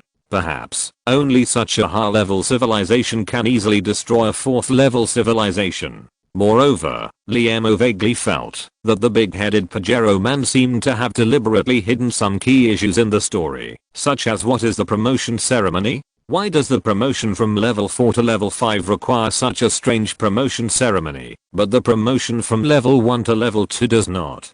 And what is the real special thing about the original universe? In an instant, all kinds of thoughts came to him. After listening to this story, do you need to change your decision just now? Just as he was thinking about the story just now, the big-headed Pajero man asked from the high platform. Chapter 387 Awakening. IQ ward of Yanjing 103 hospital. The nurse who was supposed to be on duty in the ward for 24 hours had long disappeared. On the white bed lay a dark-skinned middle-aged man. On the chair next to the bed sat a young man who was frowning and thinking. Boss. The middle-aged man on the bed opened his eyes. The young man seemed to be still immersed in thought and did not realize that the patient next to him had woken up. Old. Cough cough. The middle-aged man tried his best to raise his voice, but unfortunately he underestimated the fragility of his body and coughed. Ah. Brother, hey, are you awake? Unlike the scenes of family members celebrating wildly after patients woke up in the IQ ward, the young man did not show any surprise on his face. What's wrong with me?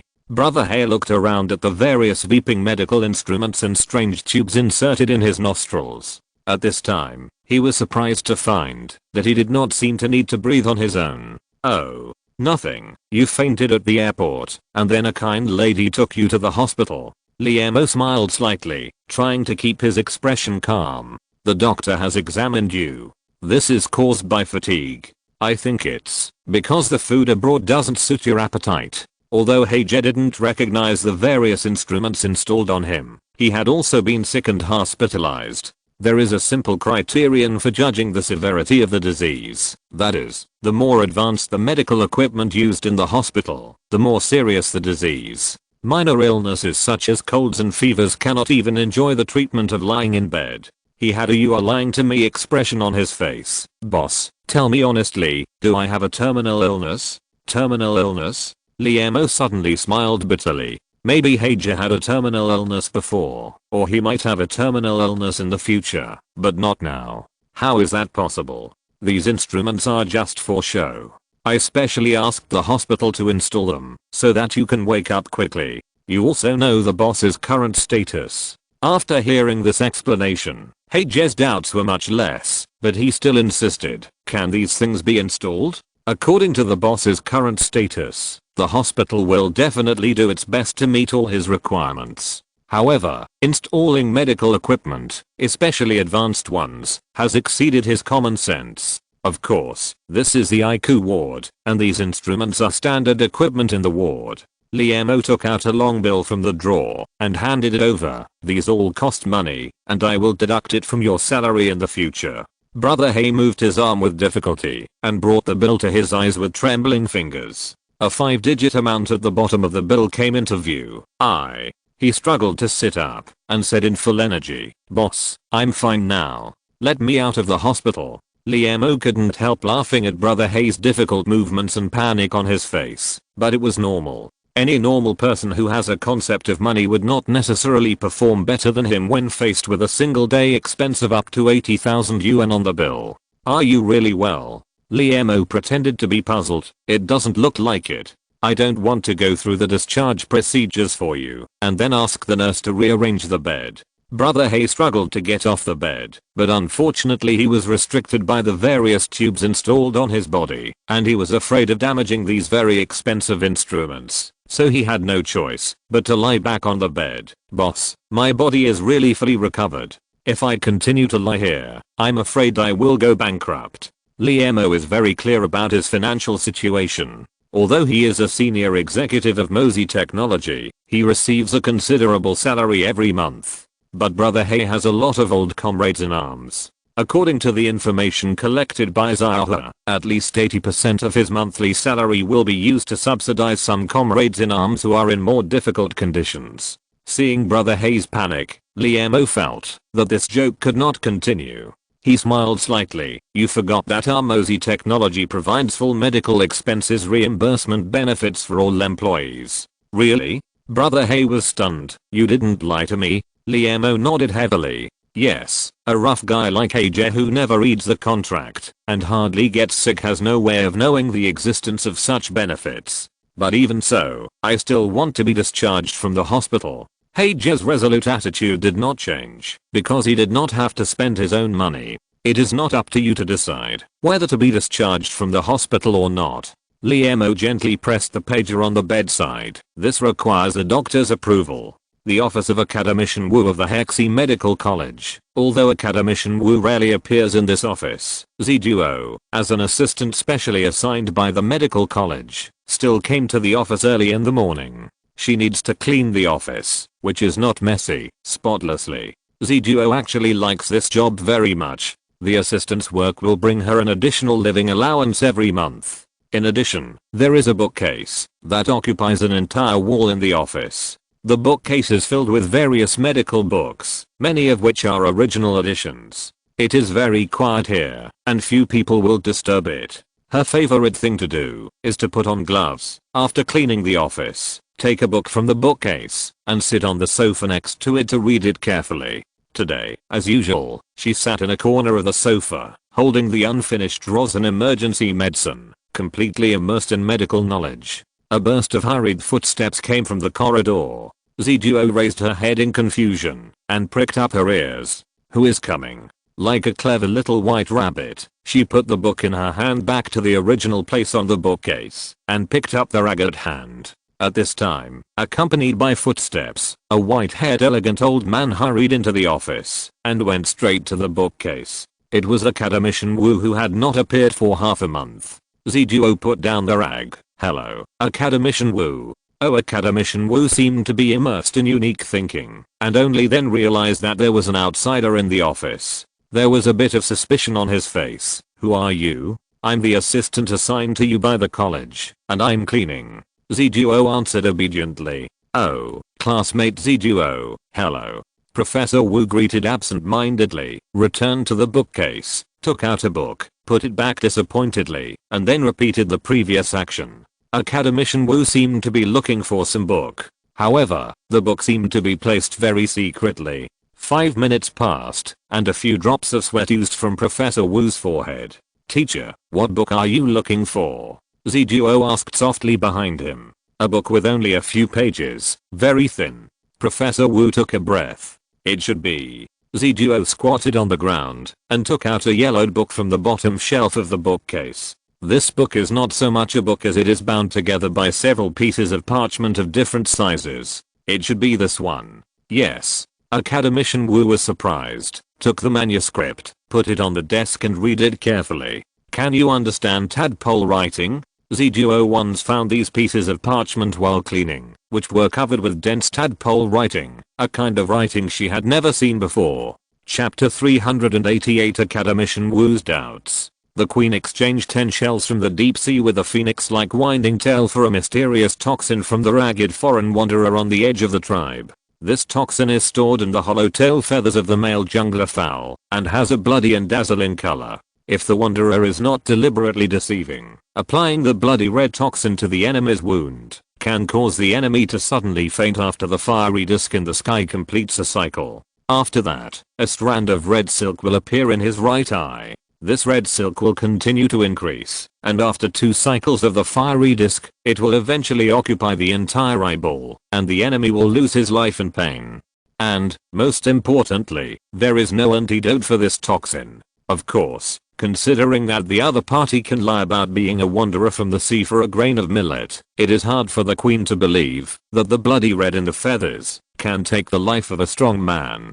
But the annual hunting activity is about to begin, and the queen no longer has many choices. Is there really no antidote? Academician Wu sighed and folded the yellowed sheepskin fragment again. When he examined Professor Li's patient, he keenly noticed the abnormality of the patient's right eye, with a streak of bloody red like a living creature wandering in it. This immediately reminded him of the story recorded on the sheepskin fragment. He found the sheepskin fragment by chance in a second-hand bookstore, and the tadpole characters on it instantly attracted him. Because he has been very interested in ancient characters since he was a child, this symbol used by humans to record things thousands of years ago. After 10 years of research, he finally cracked a small part of the content, and the bloody red toxin was among them. Due to the lack of content, the story recorded on the fragment did not come to a conclusion. Did the queen apply the bloody red toxin to the enemy's wound? Did the enemy die in pain as the wanderer said? Everything that happened thousands of years ago is not important. What is important is that now a Chinese may also be poisoned by this poison. Academician Wu has been mentally prepared to face the death of his patients since he embarked on the medical journey, but when this final moment is approaching, his heart is still filled with endless sadness and helplessness. Do I have to face it again this time? He said to himself. The greatest sorrow of a doctor is that he cannot save the patient's life.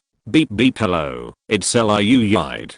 Academician Wu answered the phone, and the person on the other end of the phone was Liu Yide from the 103 hospital. After meeting him once, he had a good impression of this upright doctor, so he left his private number. What? The patient is awake. Still asking to be discharged. Are you sure? The news on the phone made Academician Wu stand up from his chair at once, his face full of surprise. Okay, I'll be there soon. After saying that, he trotted all the way, leaving Ziduo stunned behind. Academician Wu is old, how can he run like a lively child? She put the sheepskin fragment on the table back to its original place on the bookshelf. IQ ward of the 103 hospital. If you use roller coaster to describe Wang Jiai's mood changes in the past 2 days, it would be the most appropriate.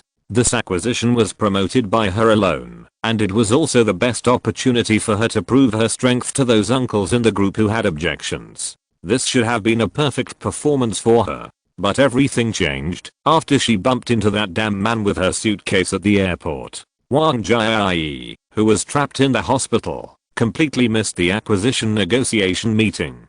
Just as she was about to go back to face the criticism, the founder of the target company heard the whole story and came to the hospital with his team. After some sincere negotiations, she completed the acquisition at an unimaginable preferential price and conditions. After the contract was signed, Wang Jiai boldly asked the company founder, who was less than 30 years old, why he chose her, who did not appear at the negotiation site, instead of those large companies with strong funds. The young man, who was about to achieve financial freedom due to the completion of the acquisition, gave an unexpected answer. It's good that you gave up a very important opportunity to take care of the injured patient. This is good. What a damn logic. Is it really a change of fortune? Wang Jiai could only attribute this magical turn to mysterious luck. Just as she was sitting on the bench and talking to herself, a nurse came over gently. Wang Jiai, he's awake. The one who was it. After Wang Jiai came to her senses, she stood up from the chair, combed her messy hair a little, walked quickly to the door of the ICU ward, and was about to knock on the door. The door didn't seem to be closed tightly, and it opened silently with the touch of her fingers. In the ward, a dark-skinned middle-aged man was lying on the bed, letting an old doctor with grey hair fiddle with him. From time to time, he was very cooperative and made special requests such as please clench your fist slightly, move your index finger, open your mouth. On the chair next to the bed, a young man seemed to be watching this scene with interest. At this time, the middle-aged man lying on the bed seemed to see her entry through the half-covered curtain and drilled into the quilt quickly. The young man and the old man looked at Wang Jiai, who was at a loss at the door at the same time. The perpetrator? The young man frowned slightly. Is it necessary to call him by name? Wang Jiai forced a smile on her stiff face and walked towards the bed.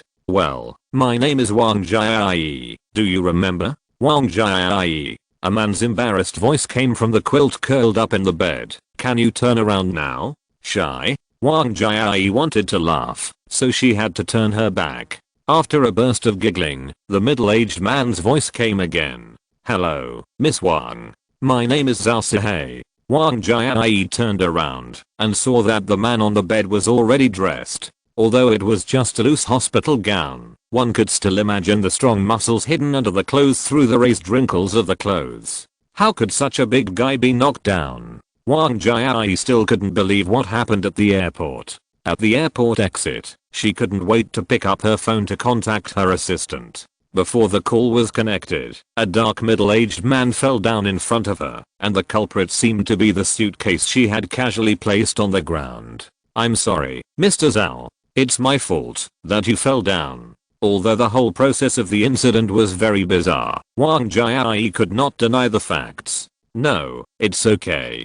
I'm fine now. The doctor said that I fainted mainly because of fatigue, and it has nothing to do with you. A few red clouds climbed up on Brother Hay's dark face, which gave Liemo, who was standing next to him, goosebumps. Well, my employee is fine now. Ms. Wang, please go back. He stood up and walked towards Academician Wu, who was still frowning next to him. Brother, I said he is fine. Don't you believe it? If you still don't believe it, please check it again. Liemo was also helpless with this stubborn old academician.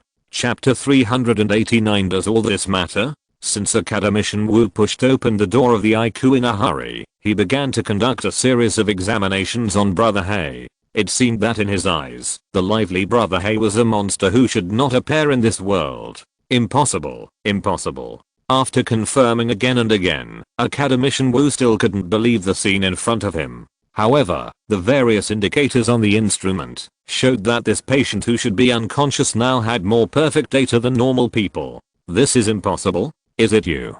He suddenly raised his head, his eyes like arrows, and looked directly at the young man next to him. Liemo's hand in his trouser pocket twitched slightly. His face was normal. How is it possible? If I have such a great ability, do I need to invite you? The best way to cover up a problem is to point the problem in the wrong direction. Liemo asked seriously, did the instrument go wrong just now? Brother Hay is just in a common coma, and there is no organ failure at all. That's impossible. Academician Wu's resolute attitude seemed to waver.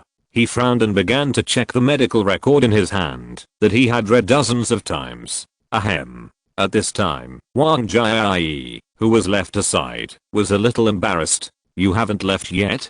Liemo looked at the well-dressed girl in front of him with some curiosity. According to common sense, after the perpetrator obtains the promise of non-prosecution from the family, the best choice is to leave quickly. Wang Jiai straightened her chest and said, "Thank you very much for your generosity. However, the whole thing was caused by me. Let me be responsible for Mr. Zhao's medical expenses and future rehabilitation expenses." Although this man who was as strong as a bull did not need rehabilitation at all, Wang Jiai still decided to make up for the mistake she made accidentally, which was also what her mother had always taught her. "You?" Liemo was surprised. He turned around and said to Brother He, who was still lying in bed, "It seems that our Mozi technology can save a lot of medical expenses." Mozi technology. Wang Jiai's face changed drastically. With the success of the much anticipated Mars landing plan, Mozi technology has become the most famous private laboratory in China, and even in the world. Of course, unlike ordinary people who pay attention to Mozi technology and its achievements in the field of scientific and technological exploration, as an excellent businessman, she pays more attention to marketing batteries and quantum chips. These two cross-era technological products have occupied most of the market with subversive performance, forming a de facto monopoly. And monopoly means huge profits and a steady stream of cash flow. It can be imagined that before the emergence of alternatives, Mozi technology will rely on huge cash flow to build a huge business empire. Wang Jiai, who claims to be a strong woman, naturally pays special attention to this kind of business giant, and is also well aware of the true strength hidden behind Mozi technology. No. Why does the young man in front of him look so familiar? Wang Jiai widened her eyes in disbelief. It's Liemo. Liemo, the head of Mozi technology. He seemed to be more mature than the last time he appeared on TV. No wonder she, who had been in a state of panic, failed to recognize him at first sight. "Are you Professor Liemo?" Wang Jiai's voice seemed to tremble. The young man nodded gently, with a smile on his face. "Do you still have to pay for the medical expenses?" Wang Jiai tried her best to calm her pounding heart and nodded heavily. "I'm responsible for this matter." "You are fine." The young man gently handed over several medical lists and said something intriguing. "I'm fine." This is the second time Wang Jiai has heard this evaluation, and this time it was said by the head of Mozi technology himself. "Am I really excellent?" Wang Jiai, holding the list, came to the payment window in a trance. "Hello, Mr. Zhao Hei's various expenses are 261,200 yuan. Do you want to pay by card or cash?" Inside the window, the staff carefully checked the list and said a number 261,200. Although this money is not too much in Wang Jiai's eyes, it is beyond imagination that more than 200,000 yuan was spent in just a few days. Wang Jiai smiled bitterly, took out a credit card from her handbag, and handed it in. "Swipe it." "Is this why Professor Lee said I'm fine?" Mozi Technology Laboratory. Liemo put down the phone in his hand, shook his head and said, "It seems that Academician Wu still doesn't give up.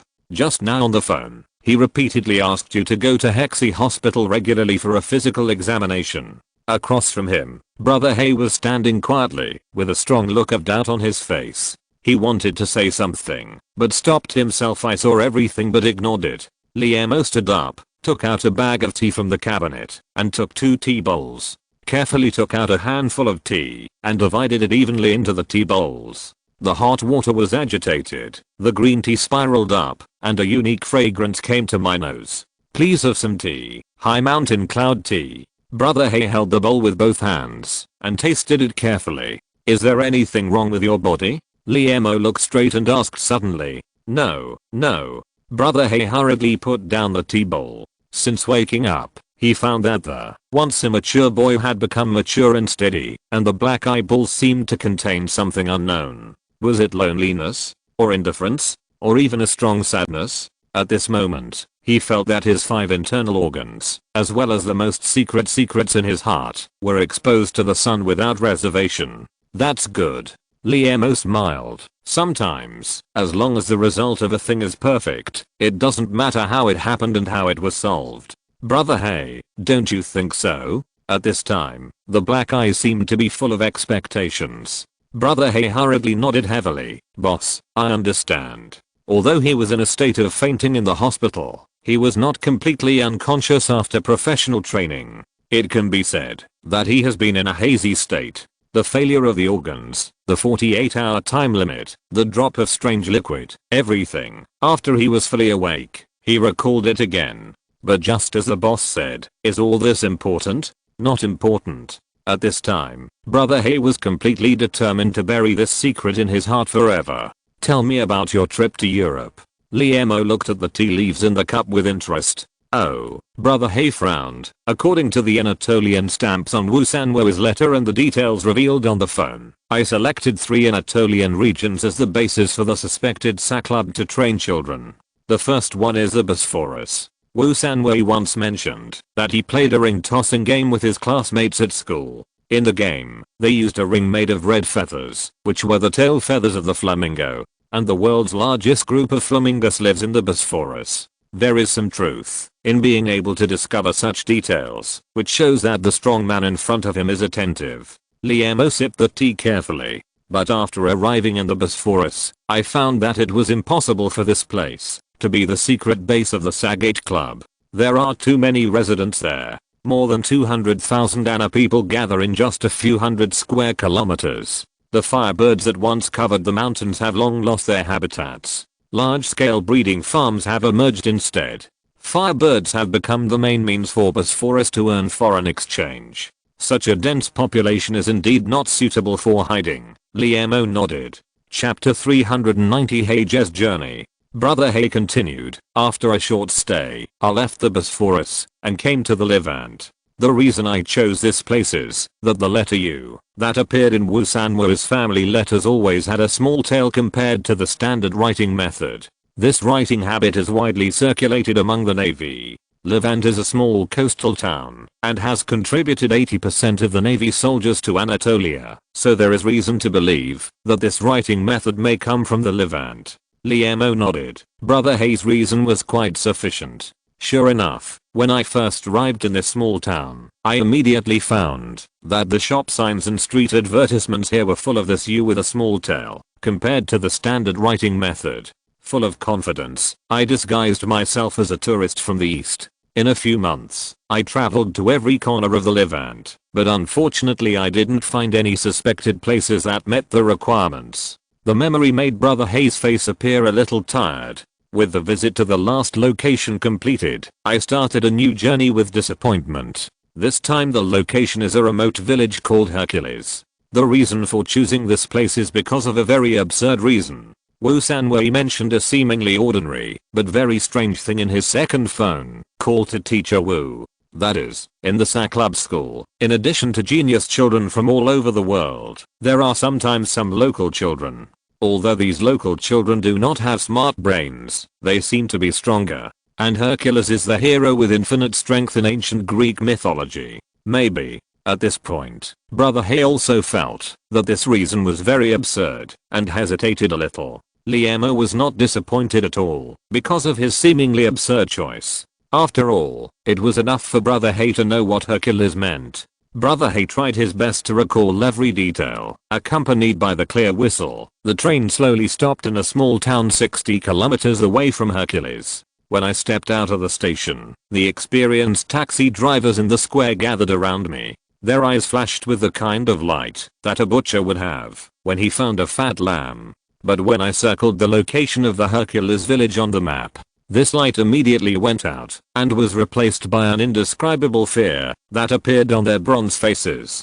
Those taxi drivers who had originally surrounded me scattered one after another. Obviously, they didn't seem to be interested in this business. But this place is 60 kilometers away from Hercules, and the fatigue of the journey makes it difficult for me to arouse any interest in hiking. There is no deal in the world that cannot be reached. I took out a sharp tactical dagger from the box and stuck it on my waist. Then I took out a stack of $100 bills from my pocket and stacked them on the ground one by one. When I counted to the 300th, an old man whose hair seemed to have never been trimmed since birth came over. He pointed with his skinny finger at a road next to Hercules on the map and then pointed at the pile of banknotes on the ground with an inquiring look. I nodded, and the deal was done. The road to Hercules is only officially called a road. It is actually a gap in the woods in the wilderness. The road is lined with dense trees.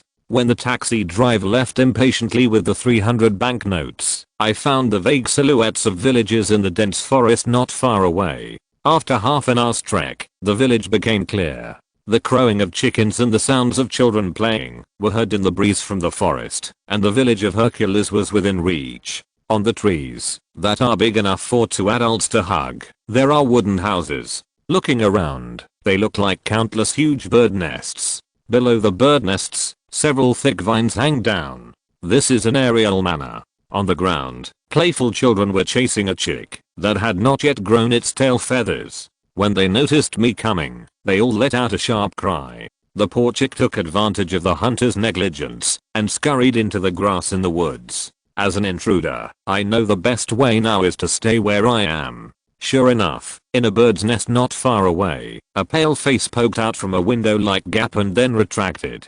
After a while, a tall figure slid along the vines like a monkey and came to the ground. This is a tall old woman. She is much taller than the Anatolians and has pale skin. She stood in the bushes and looked at me unkindly. Under her stern gaze, I took out a souvenir purchased from a tourist shop from the box and then took out a stack of $100 bills from my pocket. Under her stern gaze, I took out a souvenir purchased from a tourist shop from the box and then took out a stack of $100 bills from my pocket. Under her stern gaze, she shook her head without hesitation and rejected my request.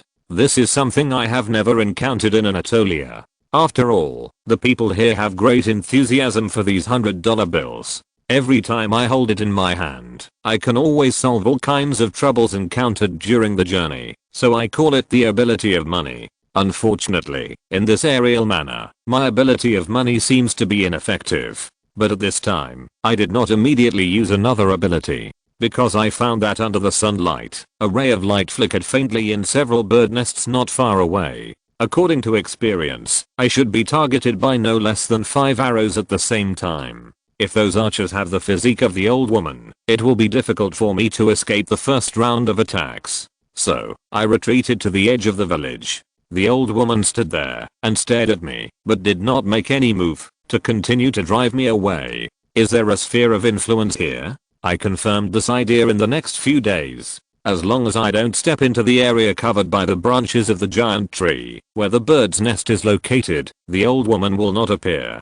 So, I found a giant tree with a huge tree hole in the woods as a temporary camp and started a month-long exploration journey. After a month of hiking and exploration, I walked through every corner of the woods, but strangely, I didn't find anything. There are trees of all sizes everywhere, and of course there are only trees. This is just a dense primeval forest. In the last few days, I focused my attention on the village of Hercules itself. The children playing seemed to have adapted to my presence. They didn't make sharp screams, but instead made strange sounds of gurgle at me. Such a primitive village can't be the secret base of the Sackgate. The last glimmer of hope is shattered. Brother Hay, stop talking here. Liamo took a deep breath and looked normal. Did you encounter any strange people or things on your return journey? Brother Hay frowned and thought for a moment, then shook his head. Oh, Liamo sighed in his heart. You have just recovered from a serious illness, and it is not suitable for you to work immediately. How about this? The battery factory has recruited a group of new security personnel, and you will serve as the instructor. Are you going to be exiled to the frontier? Brother Hay didn't seem to expect the boss to make such a decision. He looked embarrassed. Liamo's face was full of smiles. These newcomers are the hope of our Mosey technology tomorrow. As an instructor, you must train them strictly. I have asked the administrative department to book a flight ticket for you in the afternoon. Has it been arranged long ago? Brother Hay forced a smile on his face. Thank you, boss. I will not let you down. Looking at Brother Hay's back as he left, Liamo's face showed a desolate expression. Perhaps this is the best decision. I hope he can understand.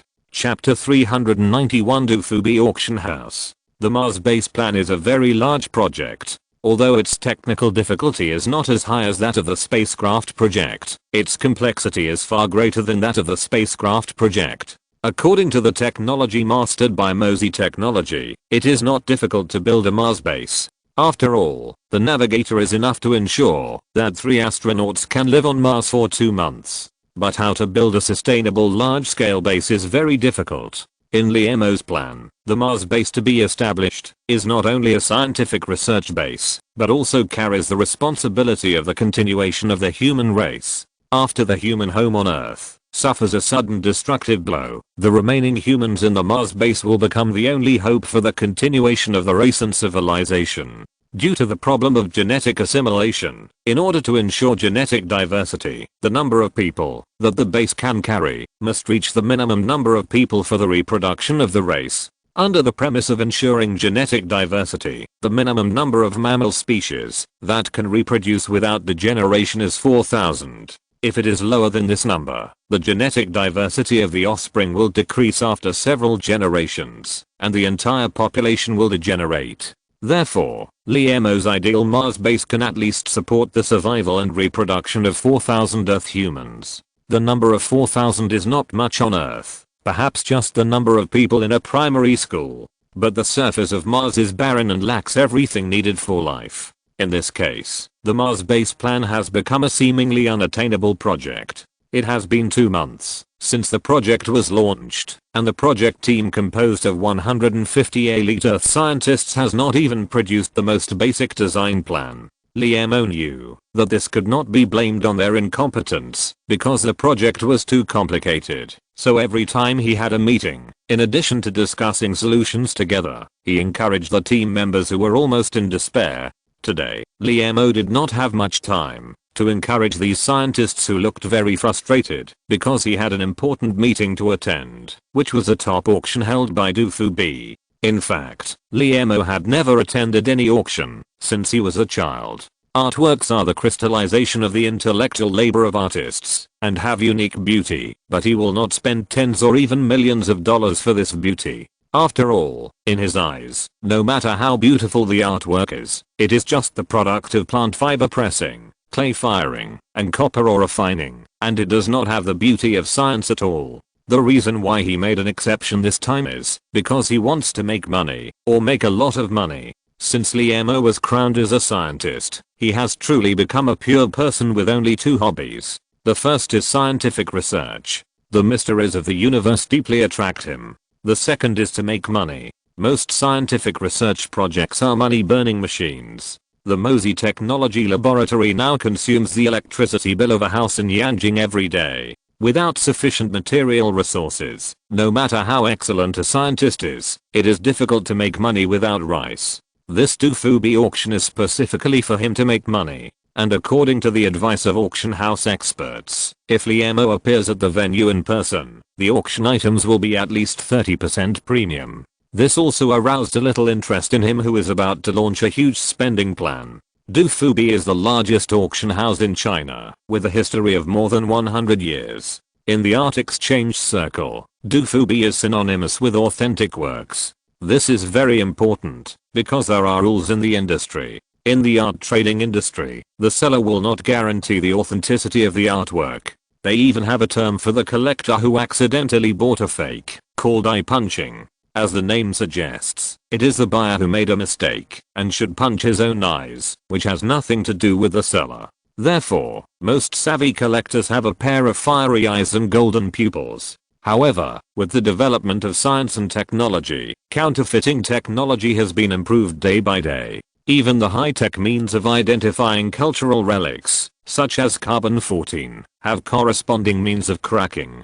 Fiery eyes and golden pupils have become eyes. In this way, a strange phenomenon has appeared in the art market. The seller swears that the porcelain bowl in his hand is from the Shang and Zhou dynasties, but the buyer is afraid of buying last week. One can't sell it, and the other dares not to buy it. At this time, the golden signboard of the century-old store Du-Fu-Bi is particularly important, but there are pros and cons. Behind this reputation guarantee is expensive handling fees. Very expensive. At the same time, this expensive handling fee also earns Du-Fu-Bi a lot of money. Otherwise, how can their headquarters be located in the most luxurious CBD area in Yanjing?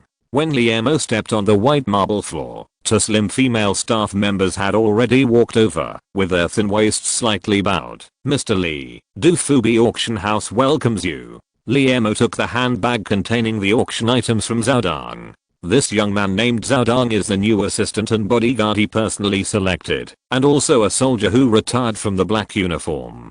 Mr. Lee, my name is Xian. I'm the vice president of Dufu, and also your auction consultant this time.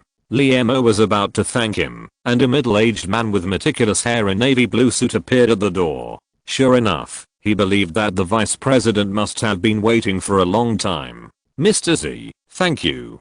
Please call me Professor. Perhaps Lee Mo was assimilated by the ivory tower, and he was a little uncomfortable with the social general title of Mr. Xian smiled. Okay, Professor Lee. The auction is about to start, shall we? Lee Mo understood what he meant, patted his handbag with his hand, and stepped into the Dufu headquarters under the guidance of the etiquette lady. Simplicity compared with the luxurious decoration outside the building. This place seems extremely simple. Lee Mo did not expect that this auction company, where even the air he breathed smelled of money, would be so simple. There are several printed landscape paintings hanging on the wall, and 2 high-quality imitation blue and white porcelain curved-necked bottles over 1 meter high are placed on the ground. Only the several golden characters on the plaque behind the reception desk can show its true identity. The owner of the hall did not feel any embarrassment because of this simplicity. Instead, he looked happy. Professor Lee, as of now, more than 20 guests have come to the auction. Lee Mo was stunned for a moment. More than 20 people. A lot. He didn't know where the happy face of the vice president of Dufu came from. Could it be that Dufu, a century-old store, is also preparing to open a black market? There are more than 7 billion people on the earth, and a mere 20 people are not worth mentioning. Oh, you seem to have misunderstood.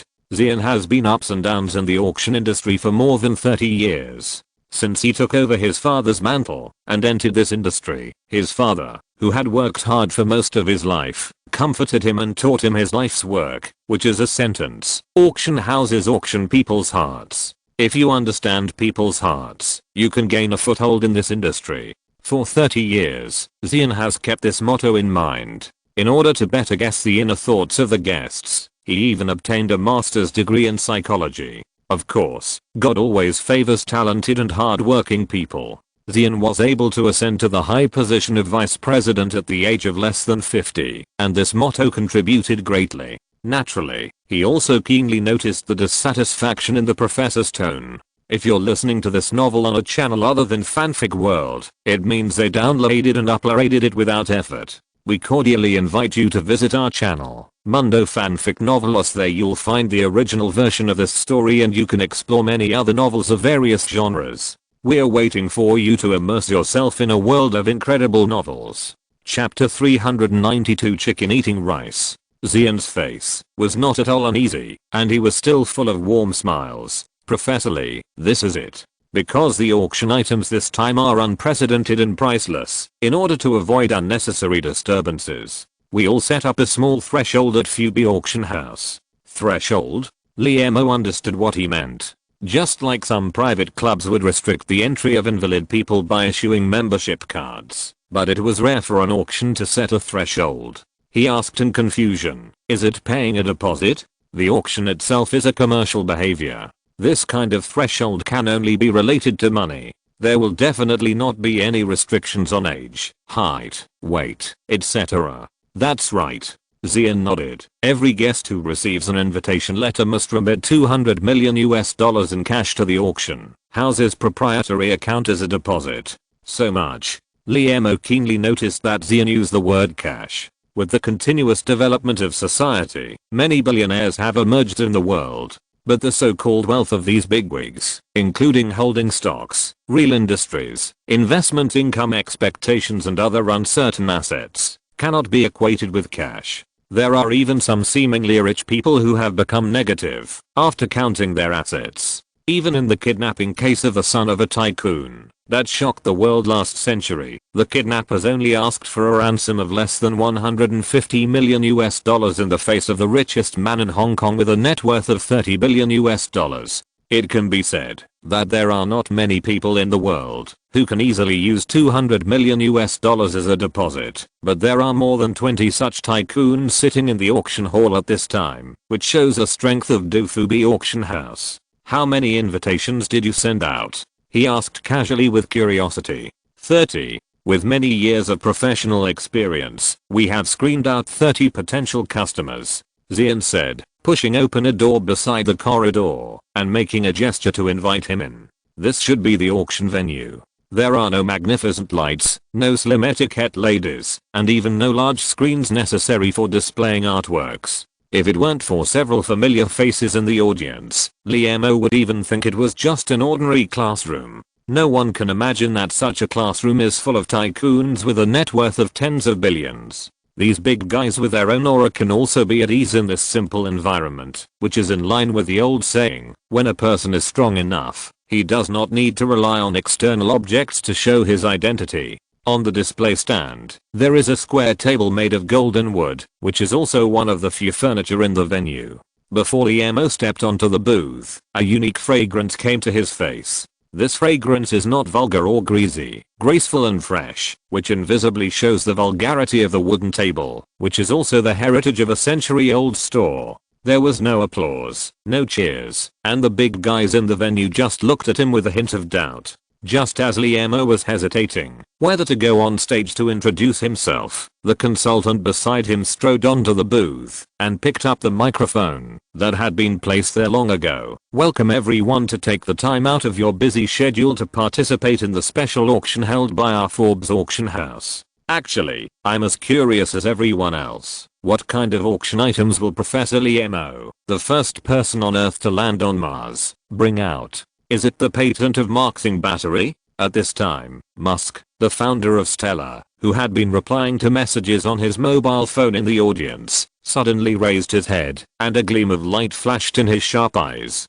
Although Marxing battery has been on the market for less than 2 years, it has already occupied 99% of the new energy battery market share with unimaginable advantages. As the largest new energy vehicle manufacturer in the United States, Stellar contributes most of its profits to MOSI technology every year. Or is it the right to use quantum chips? Xian is indeed good at mobilizing customers' emotions. Before he finished speaking, Bill Gates, the boss of Microsoft Corporation, almost stood up excitedly. As the leader of the world's largest PC software development company, he had the idea of getting involved in hardware over the years, and made some attempts, releasing mobile phones, game consoles, and even music players, but all of them were defeated by the siege of his opponents. The emergence of quantum chips gave him a glimmer of hope.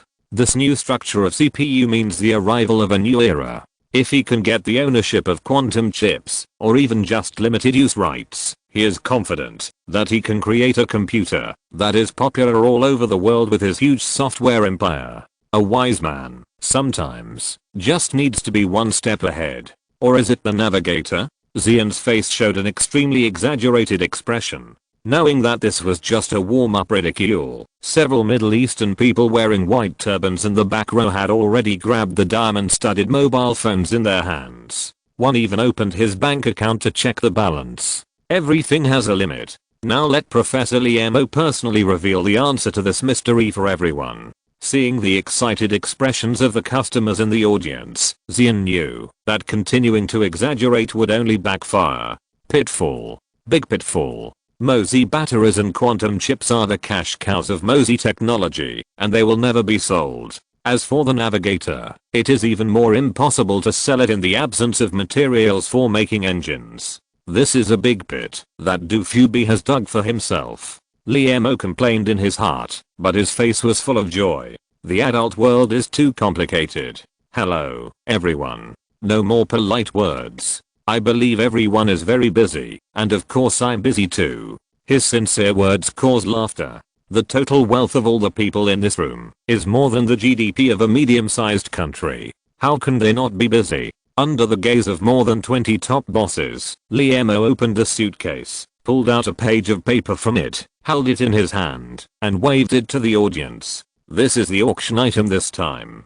Just as he was about to introduce it in detail, whispers in various languages came from the audience. The note, still blank? Blank? Liemo looked at the paper in his hand in confusion. It was indeed blank with nothing on it. What's going on? He turned around and asked Zhao Dong behind him with his eyes. When he set out, he specifically told Zhao Dong to use the printer to print the designed pattern on it. Zhao Dong looked at the boss's puzzled eyes, shook his head with a wronged look, and pouted at him. What does it mean? Put it in the wrong place. Li Mo immediately understood that the paper was indeed printed with a pattern. It was just that the page with the pattern was left in the office in a hurry. Can I explain to them? This white paper is a legendary picture of a chicken eating rice? Just as Li Mo was thinking about how to explain, the smart guests in the audience had already seen some clues.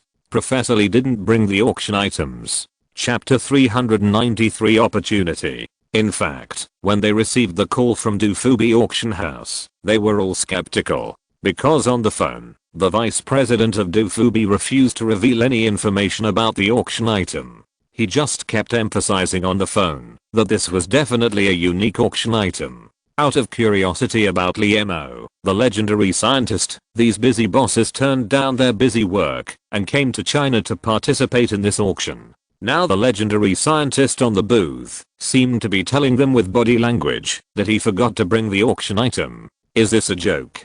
Several technology giants in the front row smiled in understanding, because they often make such small mistakes, such as the game masterpiece Circle Infinity of Bill Gates' game company, which has been postponed several times, and fans can only wait indefinitely. There is even a saying in the game circle, no one will remember to release a garbage game on time, and postponement has become an internet marketing strategy. Is this going to play the postponement strategy at the auction? Too bold. Musk had a calm face. He wanted to see how Professor Li Mo would face the things that were about to happen in the conference hall. Sure enough, the Middle Eastern dog owners sitting in the back row could no longer bear it. For example, Prince Faisal, who stood up now, came from Sate, a major oil country in the Middle East. As the second son in the family, he lost the hope of inheriting the throne with an excellent brother. Life is simply meaningless. Disappointed, Prince Faisal began a bohemian life.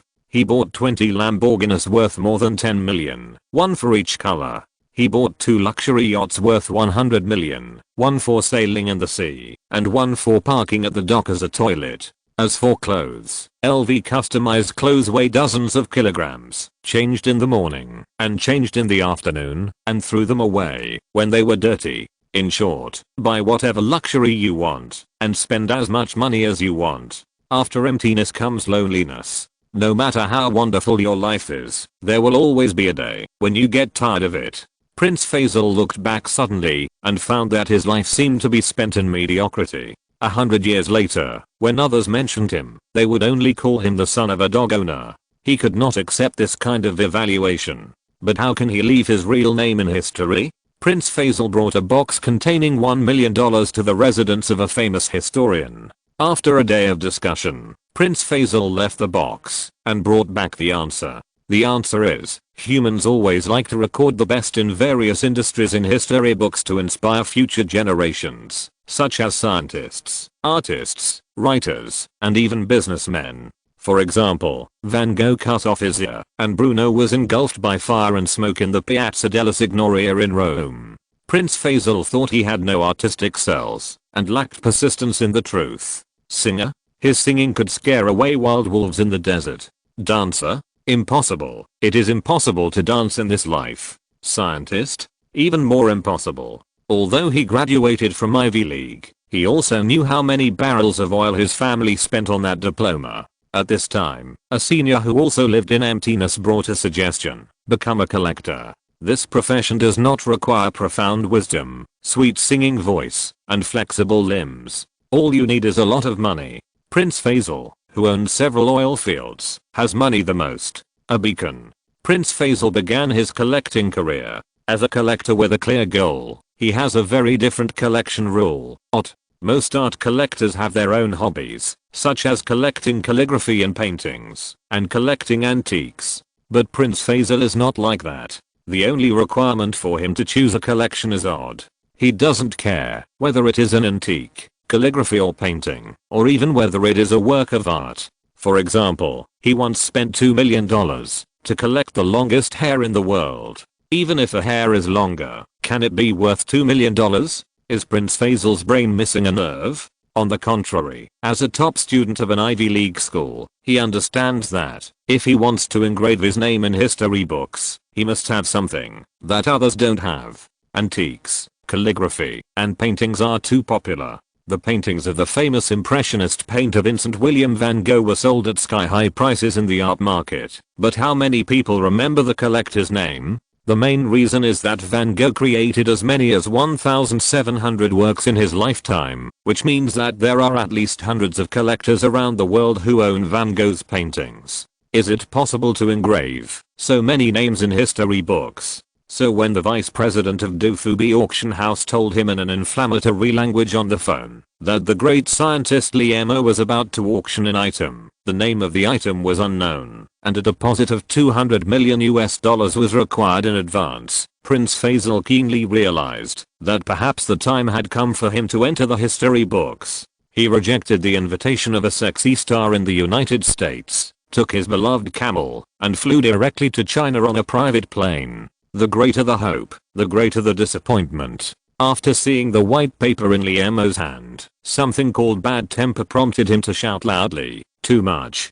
Professor Liemo, is this how you treat us guests who flew from all over the world? Is this how you treat guests in China?" Although Liemo did not know Prince Faisal, he easily guessed his identity from the 5 huge gold rings on his fingers, the son of the dog family. Such people are well known in the collecting world for not being short of money. They are high quality customers and should not be offended. Liemo smiled slightly and said, "Sir, please be patient." As he said that, he took out a marker from the box and randomly drew something on the white paper. "Okay, this is the auction item this time."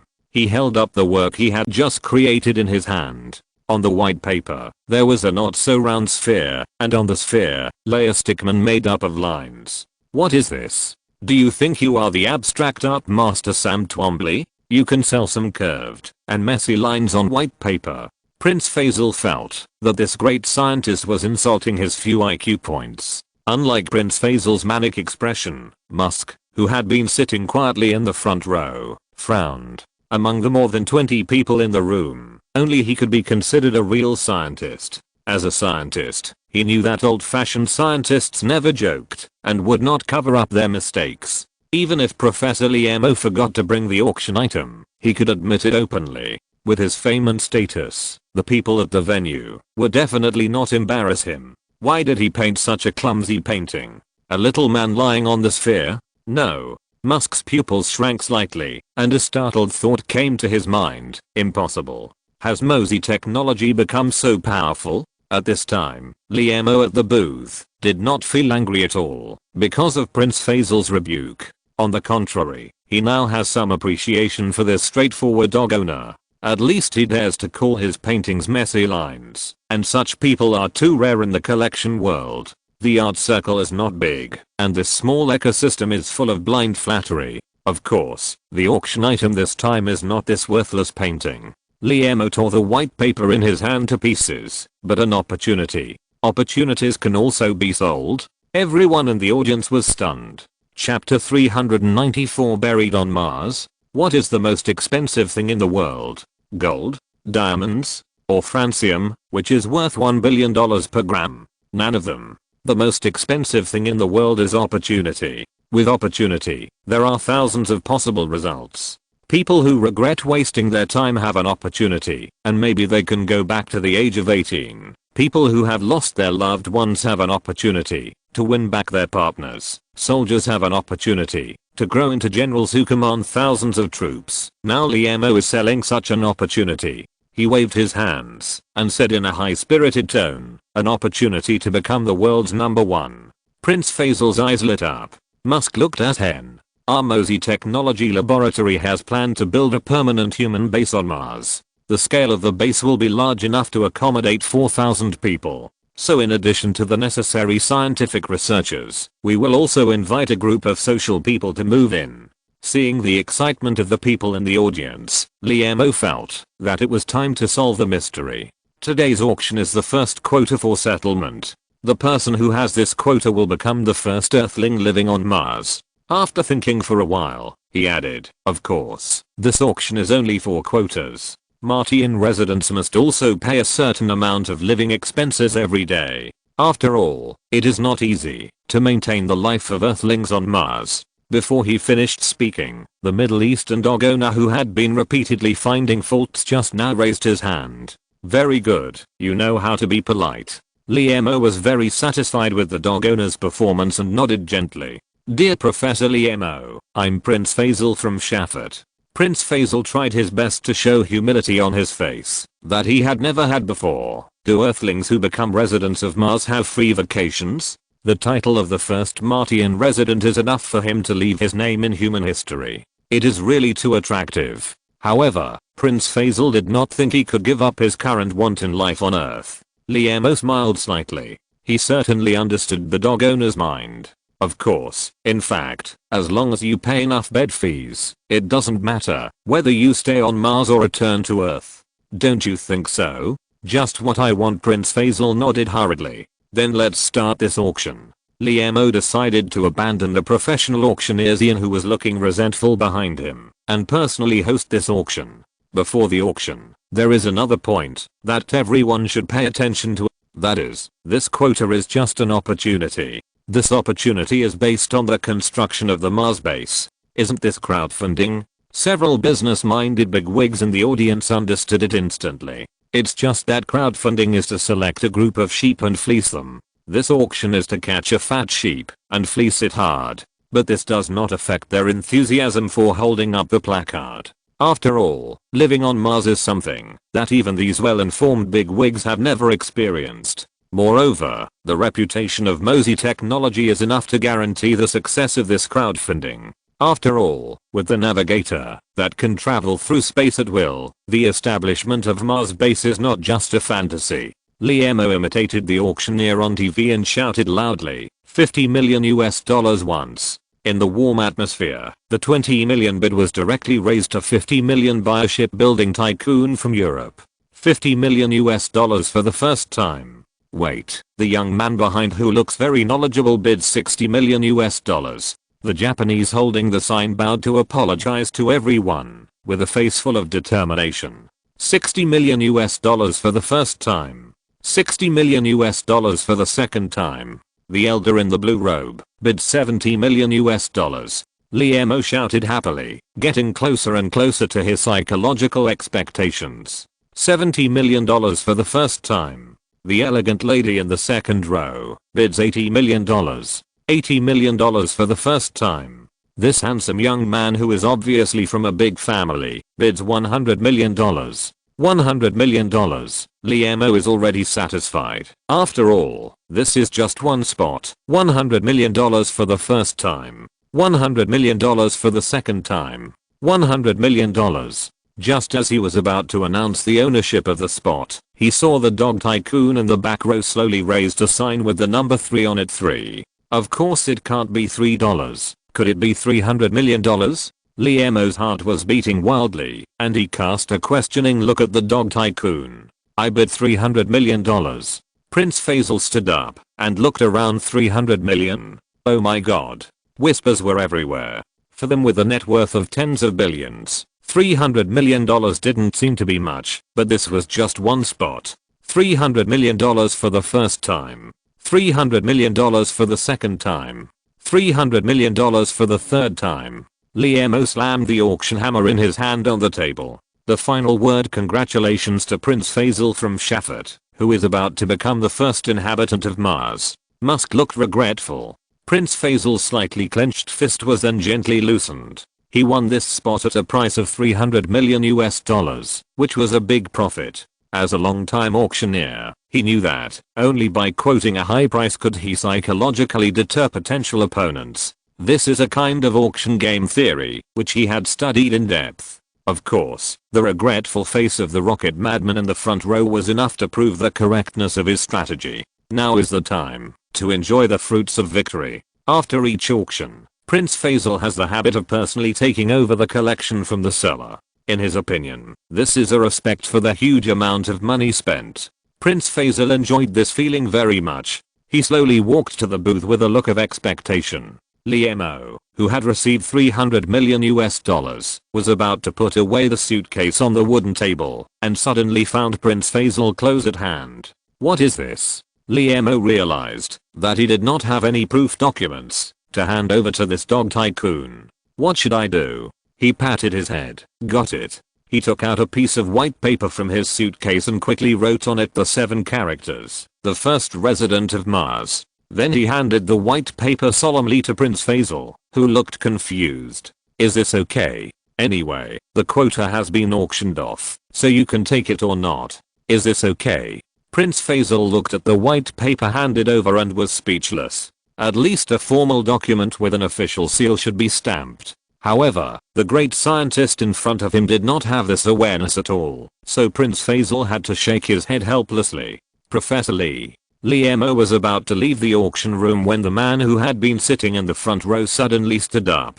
It was Musk, a rocket madman from the United States. What do you have to do? Liemo asked hesitantly. There seemed to be no friendship between them. Musk stared at his eyes and said seriously, excuse me, how likely is your Mars base project of Mosey technology to succeed? Spying on the enemy? However, Liemo did not think that this information was worth keeping secret, because in the face of strong enough strength, all conspiracies were useless. He thought for a moment. I personally estimate the success rate to be 100%. 100%? Musk took a step back, as if struck by lightning. Immediately, the shock on his face faded, replaced by a kind of expectation. I will give you $500 million in exchange for an opportunity. An opportunity worth $500 million? Liemo looked puzzled. Don't worry, I don't want to get involved in your Mars base. I only have a small wish. Musk's face showed a strange glow. After I die, scatter my ashes on the ground of Mars. Buried on Mars? What a weird request, but there is no legal rule that prohibits burying people on Mars. This deal, done. Liemo stretched out his hand. Chapter 395, The Troubled Fang Lanshan. These days, Fang Lanshan, the chief designer of the Mars base, can be said to be in a terrible mood. More than a month has passed, and he has led more than 100 engineers and scientists, but he has not even completed the most basic design sketch. Because when designing the base, he encountered a most basic obstacle, that is, site selection. The project team once considered placing the base in a natural rock cave hundreds of meters below the surface of Mars, so that it can avoid the wind and sand on the surface of Mars. But there is an unsolvable problem: lack of enough space to accommodate a large number of crops, and crops are an important part of the circulation system of the Mars base, used to provide food and purify the air. If the base is built on the surface of Mars, the humans in the base will directly face various radiations from the universe. Just the day before yesterday, he heard a bad news from the finance department. The boss of Mosey Technology has added another $800 million in funds to the Mars base project. When he was at NCSA, when the project did not go smoothly, those researchers often attributed the problem to the fact that the project funds were too small, and they could not purchase the most advanced instruments. But what about now? Waving money, Mosey Technology has started a global procurement mode. If there is anything missing, the 24-hour on-call logistics colleagues will definitely deliver it within 24 hours. Thinking of the various advanced instruments in the laboratory, Fang Lanshan really couldn't find any excuse to explain the slow progress. Should he confess his incompetence to his boss? Fang Lanshan shook his head involuntarily. The daughter who was holding his hand seemed to notice his melancholy mood, turned around and widened her eyes. Dad? Fang Lanshan was stunned for a moment. Baby, what's the matter? Did I make you angry? The daughter's face wrinkled. Fang Lanshan felt distressed. Since their family was rescued from Country M, he has never seen such a wronged expression on his daughter's face. He shook his head quickly. No, baby, how could you make dad angry? The daughter looked up and said seriously, then why is your face so ugly, like a bad guy in a cartoon? The teacher said that good children should be happy all day long.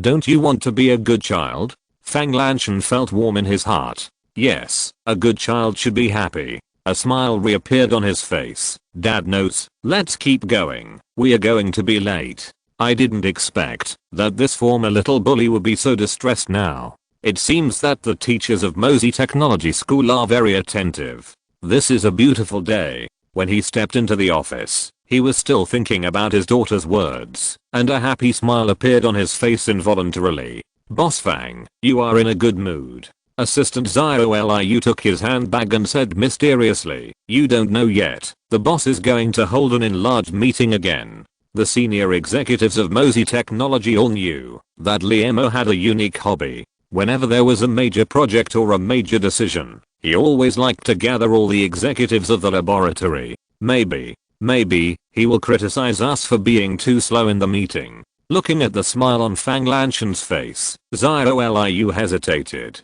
She really didn't want to ruin his good mood. As an assistant, she had to remind him. Thank you. Fang Lanshan understood her good intentions, but it's okay. The boss is not that kind of person. Although he said it was okay, he was full of uneasiness in his heart. This uneasiness accompanied him until the meeting started, and then it dissipated instantly. Because his boss, Liemo, stepped into the meeting room with a happy smile on his face. This smile made Fang Lanshan involuntarily think of what his daughter said in the morning. Dad, the teacher said that good children should be happy all day long. Fang Lanshan didn't know whether the boss was a good child, but he was sure that this boss was a good boss. Similarly, the supervisors around him also showed a relieved expression. Hello everyone. Liemo didn't realize that his mood could affect so many people. Today I brought a gift for everyone. As he said, he took out a silver metal object in the shape of a regular tetrahedron from his suitcase and carefully placed it on the conference table. This regular tetrahedron instantly attracted everyone's attention. After a moment's hesitation, a puzzled voice sounded. Is this a pyramid souvenir? Boss, have you traveled to Egypt?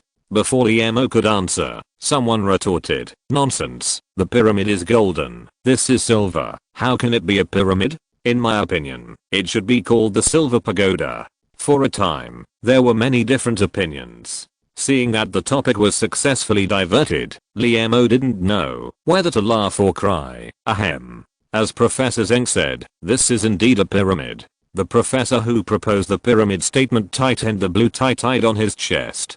But, Liemo continued, this is not a souvenir, but the future Mars base of Mosey Technology. As soon as this was said, the executives attending the meeting were immediately stunned. A pyramid-shaped base. Fang Lanshan frowned. How to solve the problem of space radiation? What material should be used? Mars rock. This pyramid-shaped base must be built on the surface of Mars, so building materials and radiation are two major issues that must be considered. Liemo opened the PPT that he had prepared long ago from the computer in front of him, and an extremely complex design drawing immediately appeared on the large screen behind him. This is the overall design plan. Of course, it may be very imperfect, but it is enough to solve the problems of space and radiation. In the design, I use the special glass newly developed by the Material Research Department of the Mosey Technology Laboratory as the building material of the pyramid. This glass has heat preservation, high strength, and a certain degree of radiation resistance. You can see from the design drawing that the interior of the pyramid has 3 layers of space. The first layer is the crop growth layer. The crops grown here can receive enough sunlight, which is conducive to photosynthesis. The second layer is the circulation layer. This layer is equipped with a life support and circulation system.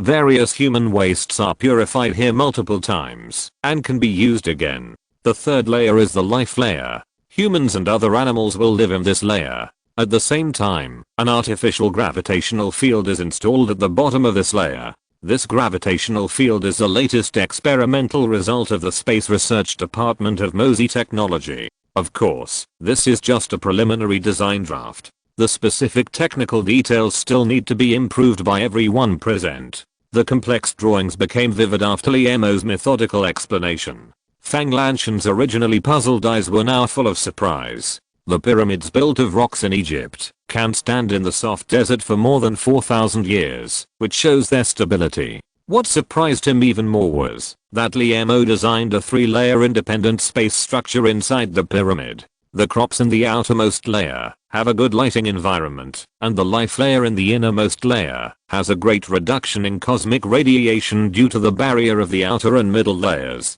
Perfect.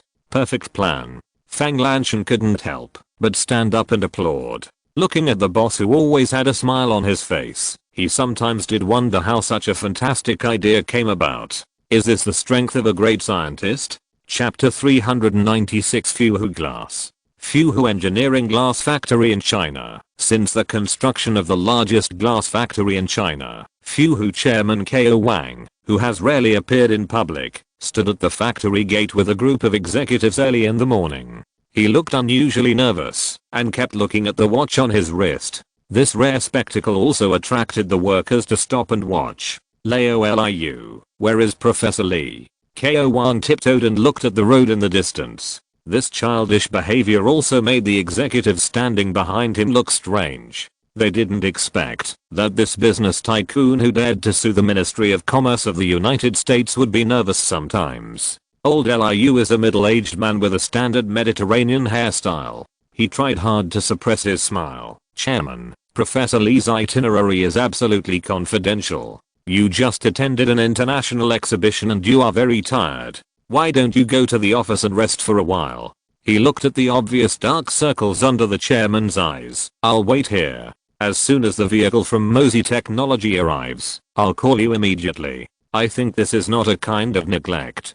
Ko Wang shook his head stubbornly. Old Liu, you have been with me for most of my life. Don't you know me? The reason why I must greet him in person is not because of this order from Mosey Technology, but because the person who came is Professor Li. As he spoke, a look of reminiscence emerged on his face. You are also a person who has come through difficult times. You should know that due to the lack of technology and funds, we had to rely on selling cheap labor in exchange for meager profits. Later, after more than 10 years of accumulation, we had technology and funds, but we were repeatedly treated differently in the international market. Do you still remember the lawsuit between our Fuhu Glass and the Ministry of Commerce of Country M? When the chairman mentioned the lawsuit, Liu showed an excited look on his face. Remember, if you hadn't collected a lot of materials a few years in advance, when you entered the M country market, we might have really lost the lawsuit.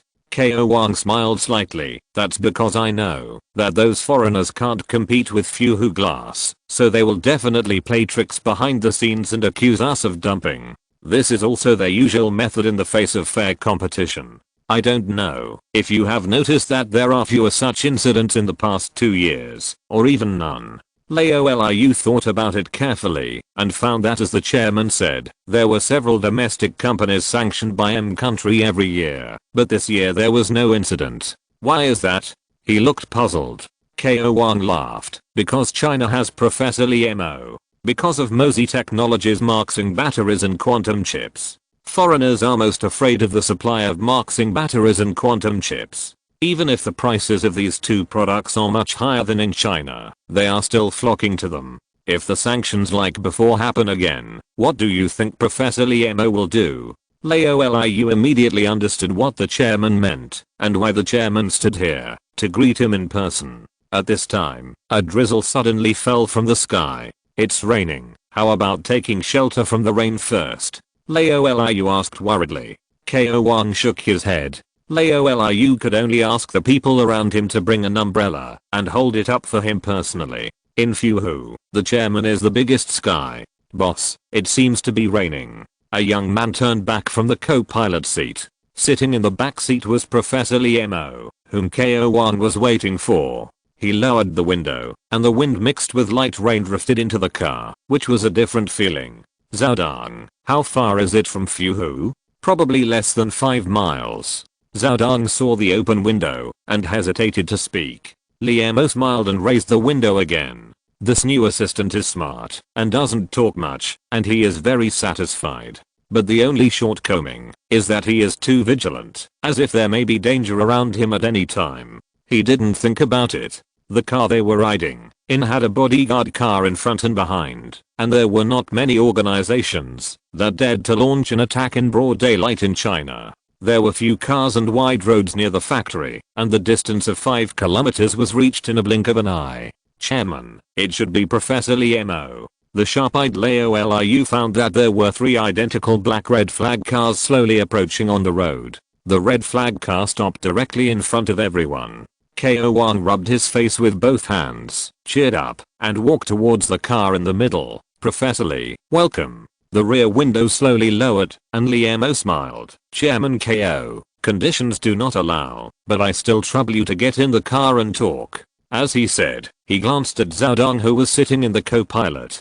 KO Wang understood instantly. He opened the car door and got in. The honky car continued to move forward and finally stopped at the production area of the factory. "Listening to your words is better than reading 10 years of books. Chairman KO, you are really knowledgeable," Liemo said with a smile, and got out of the car with KO Wang. KO Wang shook his head and waved his hands. "I don't deserve it. How can my superficial knowledge of the market be in the eyes of a great scientist like you?" Liemo looked at the neat facilities around him and nodded constantly. "It's different. What I learned is book knowledge, but what you have is the wisdom of survival and the ways of the world. In these aspects, I'm still far behind." Years of immersion in scientific research and lack of interpersonal communication have made Liemo almost suffer from social phobia. Of course, he never hides these shortcomings. But the chairman of Fuhu in front of him has a pair of eyes that can see through people's hearts. "Is the production workshop of Fuhu glass in front of us?" Liemo pointed to a modern building and said. KO Wang's face showed a little pride. "That is the new factory we invested more than 10 billion to build. It is fully produced by intelligent robots. The yield rate of 4D glass is as high as 95%. Liemo knew that the 4D glass mentioned by Chairman KO was a new type of glass product, mainly used in the back cover of mobile phones. Domestic mobile phone manufacturers such as Coarse Grains and Volvo have adopted it. Because it is a new process, the technical difficulty is relatively high. The yield rate of this kind of glass produced by foreign glass factories is only about 50%, which shows the strength of Fuhu glass. I don't know what is the yield rate of the batch of isosilicate glass customized by our MOSI technology. This is the issue that Liemo is most concerned about. As a building material for the Mars base, the quality of isosilicate glass is very important. KO Wang frowned. 10%. Because this kind of glass requires very high technology, currently in the production process, there is only a 10% yield rate. This yield rate is too low. A 10% yield rate means that for every 100 pieces of isosilicate glass produced, 90 pieces are unqualified. Liemo quickly converted the production cost of FUIAO glass in his mind. How about this? Increase the unit price of isosilicate glass purchased by MOSI technology by 50%. I will have someone redraft the contract after I go back. KO Wang was stunned. In fact, when accepting this batch of orders, the technical department had already reminded that the production process of isosilicate glass is extremely high, and Fuhu is likely to lose money. Many veterans in the group have also expressed concerns about this. However, he relied on his absolute prestige to suppress all objections and accepted the order. In his plan, he had to complete this batch of orders, even if he lost money, because this was the glass that MOSI technology needed. Unexpectedly, his excitement was beyond words. Liemo thought for a moment and continued, "There is another important point. Keep it confidential." KO Wang looked at the black uniforms bulging around the waists of the men following him, and instantly understood. He nodded heavily. "Don't worry, in order to produce isosilicate glass, Fuhu has specially opened 2 new production lines in accordance with the agreement. The employees on the production line have all been strictly examined and signed confidentiality agreements. And, in the whole of Fuhu, I'm the only one who knows the complete formula." Liemo nodded. The character of this old chairman is still very trustworthy. Night is downgraded. Private airport. A small passenger plane is waiting for the tower to let it go. On the plane, a young man took the blanket handed over by the flight attendant and gently put it on his body. He looked through the cabin window at the bright lights in the city and the distance. His eyes were blurred for a moment. "Zhao Dong, how many factories have not been inspected?" The assistant next to him took out a list from his handbag. There were dozens of factory names on it, but many of them had been crossed out. With the help of the dim light in the cabin, he glanced at the list. There are only 2 companies left. Field, which is responsible for manufacturing the air filtration system, and the Agricultural Science Research Institute, which provides seeds. Hearing this, the young man sighed softly. He was a little tired.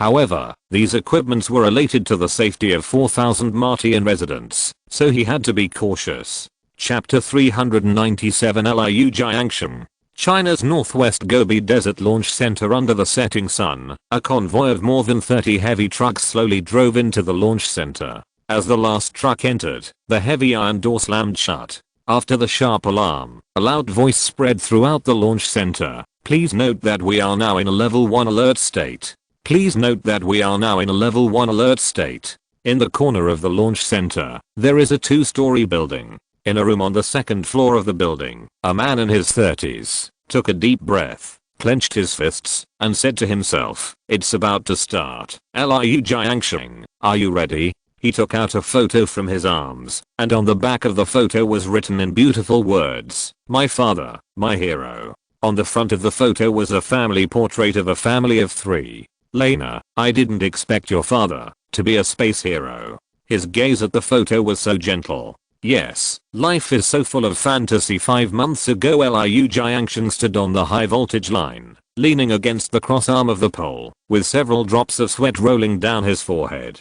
The sweat fell directly onto the leaves more than 100 meters below his feet. The soreness in his muscles made it difficult for him to continue. The cable above his head still needed to be inspected, and he opened his mouth wide, trying his best to let the thin air fill the empty lungs. Jiangshan, the work for the morning has been completed. Fasten your seatbelt and get down. A shout came from the ground.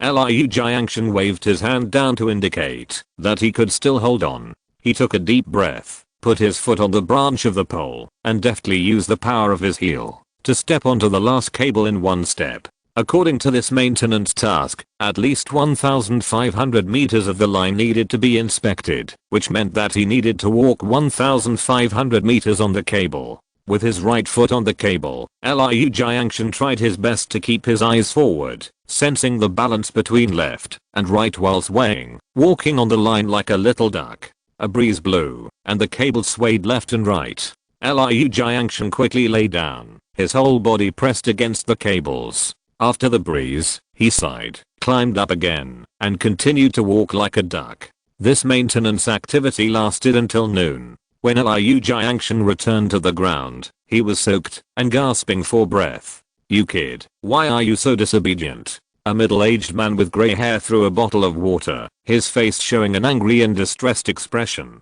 "More than 100 meters. If you fall down, you will be useless." Wu Jiangshan showed a simple smile on his face. "Boss, I know. I just want to finish this month's workload as soon as possible. Besides, I'm wearing a seatbelt." "You." The middle-aged man shook his head helplessly. At this time, the roar of a car came from a distance. "Idiot, are there tourists in such a wilderness?" The middle-aged man was very confused. Liu Jiangshan also cast his eyes on the rugged mountain road not far away. A dark green all-terrain off-road vehicle came galloping in the dust. From the slight adjustment of the front wheels, when the off-road vehicle crossed the ridge, it can be seen that the driver's skills are quite good. The off-road vehicle rushed towards them, gasped, and stopped at the roadside 5 meters away. "Are you Liu Jiangshan?"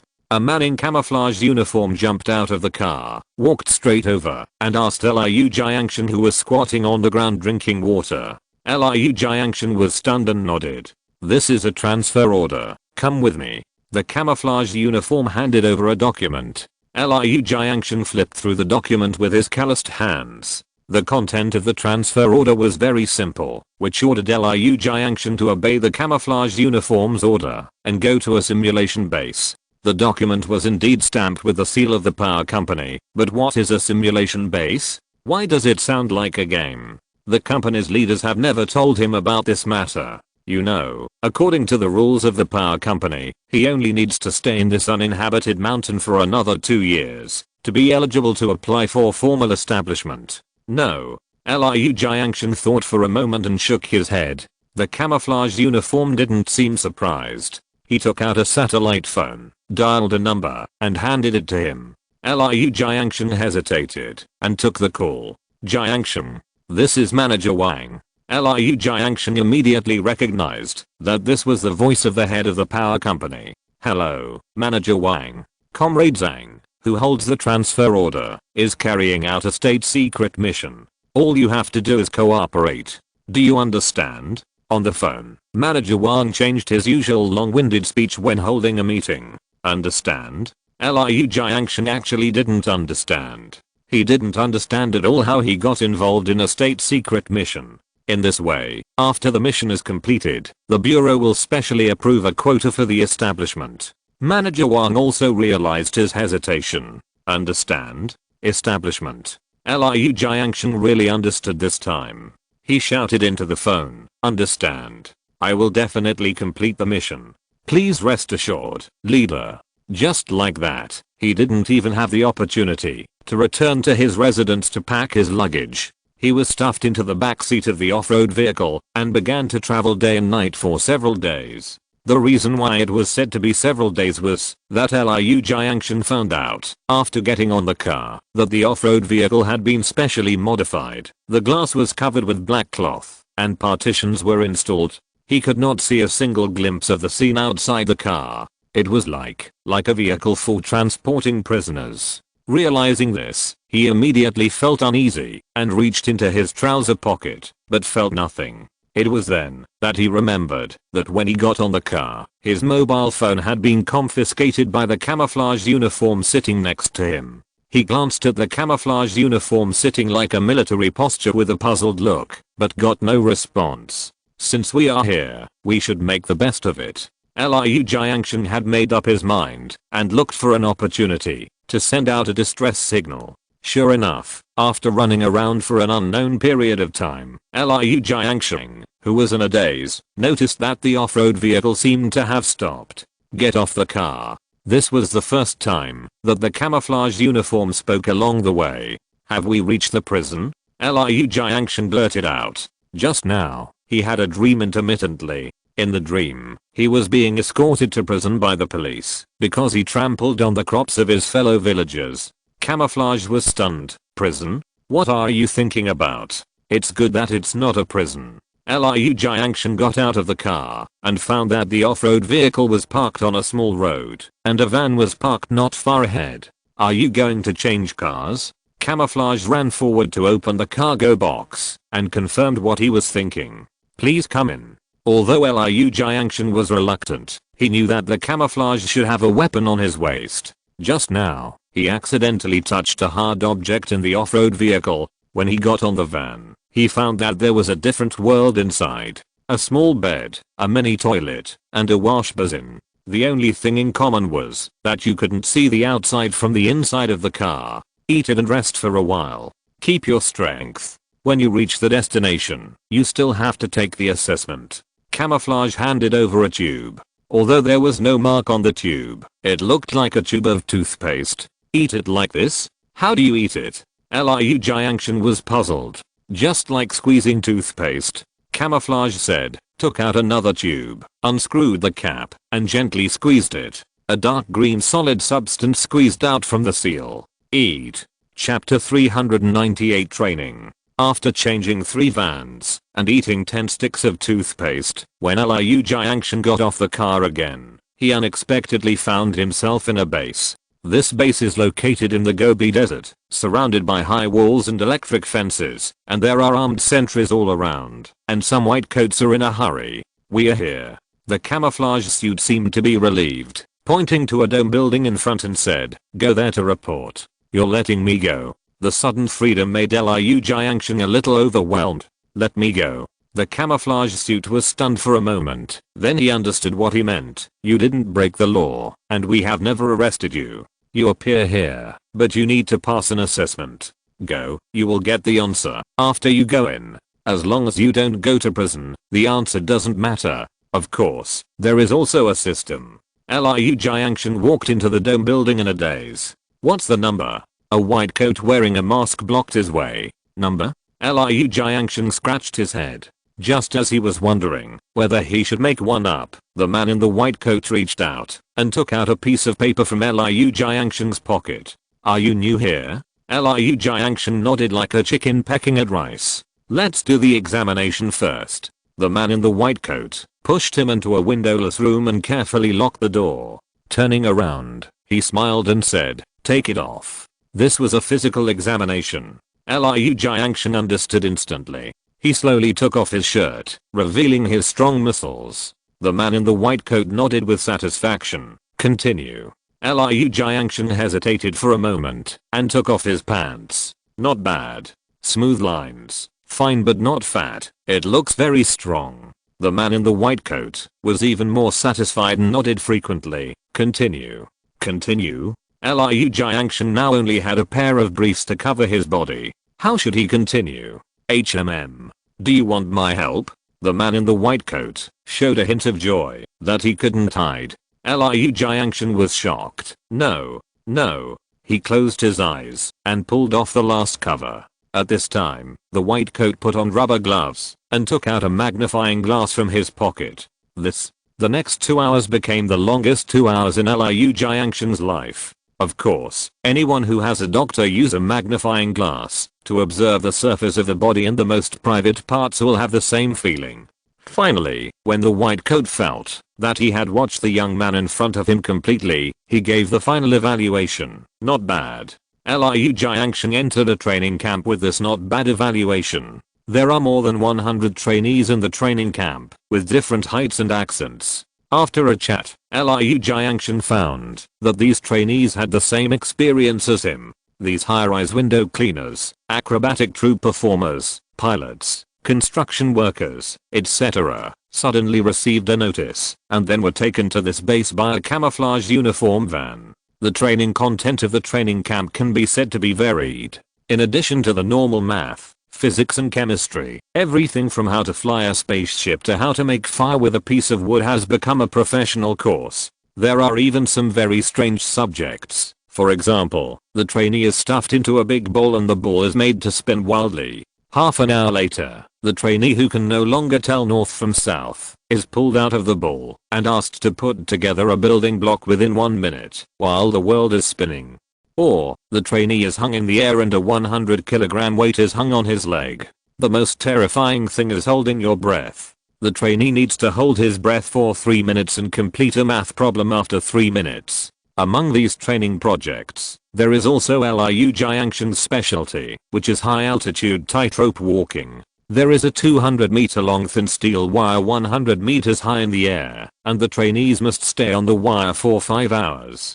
This is simply a hellish training camp. In the first month after the training began, more than half of the trainees were eliminated. In the following 2 months, more than 20 trainees disappeared one after another. When the final assessment came, only 3 members, including Liu Jiangshan, were left in the entire training camp. All 3 of them could complete all the subjects perfectly. There was only one winner. The content of the final assessment was simple. Enter an absolutely quiet small room, and then put together a 100,000 piece puzzle. The one who finished the puzzle the fastest would win. There was no outside interference in the room, no conversation, no music, and even no distinction between day and night. Liu Jiangshan still had to face a super complex puzzle of up to 100,000 pieces. Just when he could hardly hold on, the vague figure of his daughter appeared in front of him. Yes, he owed his daughter too much. As an electric maintenance worker, he had been running deep in the mountains all year round. He missed his daughter's first walk, first talk, first kindergarten, and first elementary school. Even when he returned home during the spring festival, his daughter looked at him as if she saw a stranger. He would never forget that timid look. With a job, he would be assigned to a substation not far from home, and he would be able to play the game of eagle catching chickens with his daughter. This was Liu Jiangshan's dream. Whether this dream can be realized depends on whether he can put together the complex puzzle in front of him. The power of dreams is huge. 15 days later, Liu Jiangshan opened the door of his room with a smile on his face. 20 days later, he finally received the notice of winning. 25 days later, a black uniform wearing an umbrella and shield logo came to Liu Jiangshan's room. Sign it. The black uniform handed over a thick stack of contracts. Liu Jiangshan's eyes flashed with a gleam. The huge base vigilant sentinels, tight-lipped university professors, various high-tech human monitoring equipment, mysterious potions applied after each training, and space science that normal people would never use in their lifetime. Anyone with a little IQ can sense that it is unusual, not to mention that Liu Jiangshan's IQ test score is as high as 190. Although it cannot be compared with those scientists, it is far beyond normal people. Why go to so much trouble to set up this training camp? Why do you have to conduct these strange trainings? He knew that the answer must be hidden in the contract, frowned, and read it carefully. Half an hour later, a drop of sweat slowly slid down his forehead. This, Liu Jiangshan was shocked and could not express it in words. The man in black uniform handed over a pen. Sign it, and you will become a member of the Mars base of Mosey Technology. Mosey Technology, Mars base. Although Liu Jiangshan thought he was mentally prepared for this answer, when it appeared in black and white on the contract, he still stretched out his dream in a trance. Can I become a formal employee of Mosey Technology? Can I go to Mars? My daughter will definitely be proud of having such a father. He did not hesitate and signed his name at the bottom of the contract. If you're listening to this novel on a channel other than Fanfic World, it means they downloaded and uploaded it without effort. We cordially invite you to visit our channel, Mundo Fanfic Novelos. There you'll find the original version of this story and you can explore many other novels of various genres. We're waiting for you to immerse yourself in a world of incredible novels. Chapter 399 First Launch. Looking back at human history, people with a keen eye can find that many major historical events in human history occurred silently. The establishment of the first alien base of mankind is also the same. Night falls, and the full moon is in the sky. Most ordinary people have already finished get off work and returned to their warm homes to enjoy a rare day of leisure time. Of course, there are also children who have not finished their homework. Under the intimidation of their parents, they wipe their tears and write mathematical formulas in their homework books that they do not know the use of for the time being. Human civilization is harmonious. In the northwest of China, in a base covering more than 10 square kilometers, a group of human pioneers are preparing to do something that will be engraved in the history of human civilization. At the Gobi Desert Launch Center, a flying saucer-shaped silver spacecraft is quietly parked on the not-so-large launch site. The door at the bottom of the spacecraft has long been opened, and a forklift with a flashing yellow light carefully puts the goods on the pallet in the pre-planned area. The goods are very heavy, and the forklift is very careful, for fear of bumping into them. Carefully adjust the angle and fine-tune the height by 0.1 centimeters, and the goods fall to the ground without any sound. It wasn't a lot of cargo, but it took the forklift 2 hours to load it. When the engineers who were responsible for supervising the entire process confirmed that the cargo was intact, they carefully sealed the door and gave the forklift a thumbs up. In front of the spacecraft, the 5 members of the Navigator saluted in the direction of the capital of their motherland. This trip might not be a return trip, and this might be the last time they pay tribute to their great motherland. At this time, the alarm sounded and no one was reluctant to leave. The team members turned around and boarded the silver spacecraft. 30 minutes later, 3 blue lights spurted out from the bottom of the silver spacecraft, rotating into the sky, turning into a twinkling star, and disappearing in the dark night sky. In a small building not far from the launch site, the cargo transported by the Navigator for the first time includes 0.5 tons of special steel bars, 1 ton of 825 space cement, 1 ton of fresh water, 1 ton of yellow sand, and 0.5 tons of marking batteries. There are 5 crew members in total, namely Captain Iang Week-Wan, Safety Officers Iroke, Architect Yu Shiluo, Architect Liu Jiangshan, and Architect Shirindao. Boss, this is the 01st Navigator Mars flight, carrying all the personnel and materials. Zhao Dan reported the specific information of the Navigator's trip to the young man standing in front of the glass window. This young man is the owner of the spacecraft and the owner of Mosey Technology, Liemo. He took a last look at the night sky, and after making sure that the star had completely disappeared, he returned to his desk and sat down heavily. He rubbed his sleepy face and tried to cheer up. The fragrance of tea, a cup of steaming tea appeared on the table.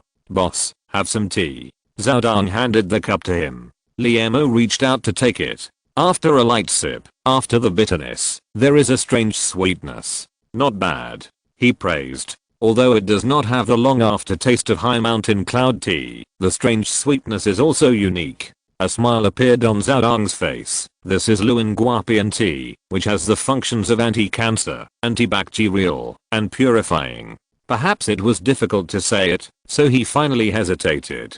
Liemo instantly understood that this was recommended by Dr. ZHU of the Security Bureau. Now there is a saying circulating in Mosey Technology. Mosey Technology is managed by Professor Liemo, and Professor Liemo is managed by Dr. ZHU. But he did not feel unhappy at all. This tea is indeed tasty, and he sipped it carefully. Fang Lanshan should be here. Liemo, who was sipping tea with his eyes closed, suddenly opened his eyes and said something without thinking. Zhao Dong understood his intention immediately. Do you want me to give him a call? Liemo shook his head. No, he is always meticulous and will come after he finishes everything. Zhao Dong's eyes flashed with doubt. Boss, why don't you personally preside over this launch? This is the second launch of the Navigator. During the first launch, Liemo, as the captain, naturally could not personally command at the ground command center. So what about this second launch? It's meaningless. Liemo sipped his tea and blurted out another nonsense. It's meaningless? Zhao Dong was even more confused. Although this launch was not as significant as the first launch, it also symbolized the beginning of the Mars base project, which can be said to be of great significance. How could it be meaningless? Perhaps aware of Zhao Dong's doubts, Liemo put down his teacup and looked at him. You once worked with Miss Xia King to preside over the launch of the Navigator. What do you think is the most difficult part of the entire launch process? Zhao Dong recalled the past and had an epiphany. No difficulty. So you let someone else take over the command because the launch process of the spacecraft is not difficult? Zhao Dong thought he had seen through his boss's thoughts. Liemo shook his head slowly and sighed heavily. Yes and no. If one day I'm gone, there will always be someone to command the Navigator. You are gone. Zhao Dong's beating heart, as if it had been hit by a heavy punch, almost stopped beating. Mosey Technology Laboratory was established by Professor Liemo. From a small laboratory, it has developed into the world's largest comprehensive laboratory. It can be said that every piece of equipment and every corner of the laboratory is stained with his breath. If Professor Liemo is gone, what should Mosey Technology do? Zhao Dong has never thought about it, and he dare not think about it. Seeing Zhao Dongfeng's sluggish expression, Liemo had to explain. I mean if the Mosey Technology Laboratory is too big, and I can't handle it alone, so I need someone to share this burden. Zhao Dong's face turned from gloomy to bright. In his impression, Fang Lanshan is indeed a rare talent, diligent, calm, loyal, and has a big picture. The most important point is that, although he is Chinese, he comes from abroad and does not have the conditions to form cliques. Speaking of KOKO will appear. Fang Lanshan opened the door with a happy face. Boss, the launch was successful. I successfully launched a spacecraft. Looking at his excited look, Zhao Dong turned his head slightly, thinking about his calmness just now. Liemo smiled. Congratulations, Commander Fang. Good job. He never hesitates to praise his subordinates. Thank you. Fang Lanshan rubbed his hands, still smiling, but there were a few bright lights in his eyes. I have a few questions I don't understand. Boss, can you answer them? Questions? Liemo looked at his expectant expression and immediately understood that Fang Lanshan was going to take the opportunity of meritorious service to find some answers to his questions. He called Zhao Dong next to him, poured 2 cups of tea. I want to discuss something with Mr. Fang today. Chapter 400. What is home? Mosey Technology Laboratory currently has more than 2,000 full-time employees. The person with the highest degree is 35-year-old Nirachu, who has doctoral degrees from 211 universities. The person with the highest IQ is 30-year-old Oyuzagao, who scored 230 points on the IQ test, 20 points higher than the great scientist Newton. The person with the highest deck is 28-year-old Oyudafi, who can get a stranger's bank card password through a 10-minute chat. The person with the richest work experience is 55-year-old Professor Gongziliang, who has worked as a cattle, sheep, rabbit breeder, security guard, factory worker, bank clerk, actor, delivery man, doctor, university professor, researcher and other professions. The main reason why Liemo chose Fang Lanchen, the former NCAA rocket designer, as the number 2 person in the laboratory is his calmness. Happy but not crazy, sad but not hurt. Fang Lanchen can always clearly realize the current situation of the development of the situation after drastic emotional changes and make the most suitable choice for himself.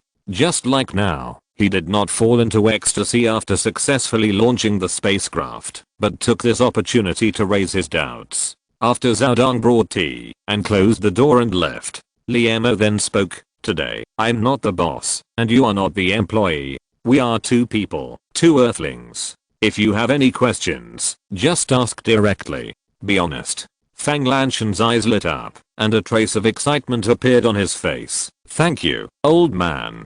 Professor Lee." Liemo. "First of all, the problem of the Mars base." Fang Lanchen looked puzzled. "Why do you insist on using reinforced concrete structure at the bottom of the base instead of using aluminum titanium alloy with better performance and lighter weight? Although reinforced concrete is cheap, the transportation cost and labor cost are several times higher than aluminum titanium alloy." Liemo nodded slightly. He knew that Fang Lanchen would definitely raise this question, because this is the most controversial material for the base of the Mars base in the entire design plan. Aluminum titanium alloy, titanium lead alloy and even plastic alloy have become research objects. In the end, the aluminum titanium alloy faction prevailed. This alloy has high temperature resistance, corrosion resistance, low density, hardness and tensile resistance. Although it is very expensive, it is very cheap compared to the cost of the entire Mars base project. Fang Lanchen confidently wrote aluminum titanium alloy into the plan, but was ruthlessly rejected by Liemo for only 3 words: "Use cement."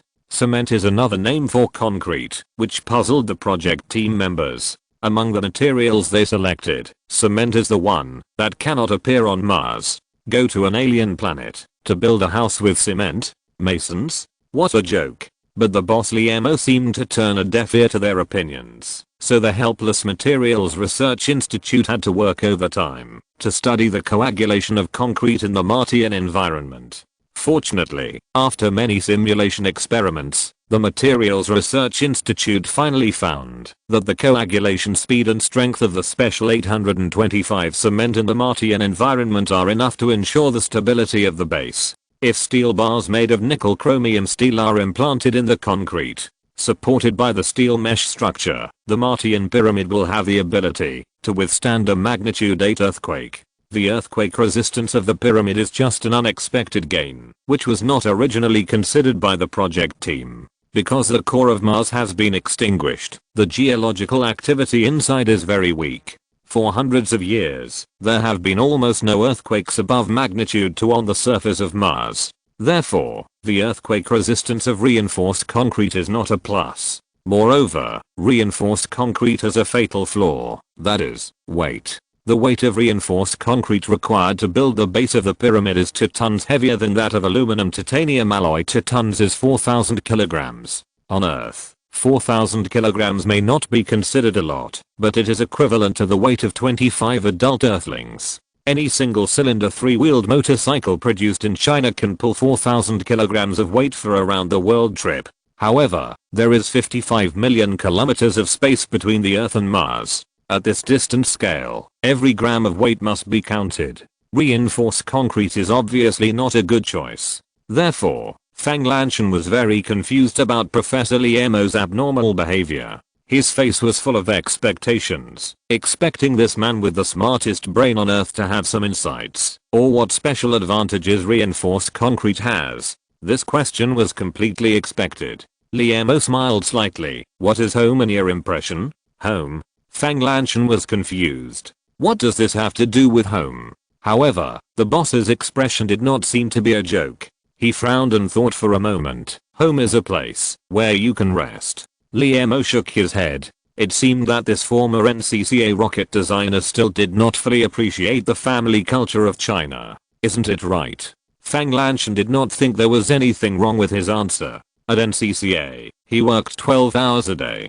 Home was just a long term for him, a place where he could sleep, take a bath, and eat. Yes, and no. Liemo said this seemingly true and false statement again. He picked up the teacup and took a sip. For Chinese people, home is not just a place to rest, but more importantly, it plays a role of a root. Every Chinese, no matter where he is, will be concerned about his home, because that is his root. The universe is too vast. The distance of 55 million kilometers separates the residents of the Mars base, and they may never be able to return to Earth in this lifetime. So, I will use traditional steel and concrete to build a new home for them on Mars. It is very important to keep the atmosphere of the old home on Earth in this new home, because there will inevitably be a civilization isolation between Mars and Earth. Fang Lanshan was shocked. He couldn't understand why Liemo valued home so much. But as a scientist, he has a deep understanding of civilization isolation. If the emergence of writing is used as the criterion for the emergence of civilization, human civilization has a history of 6,000 years. However, the real formation of Earth civilization was after Columbus's voyage. Cultures from all over the world exchanged with each other and formed an indivisible Earth civilization.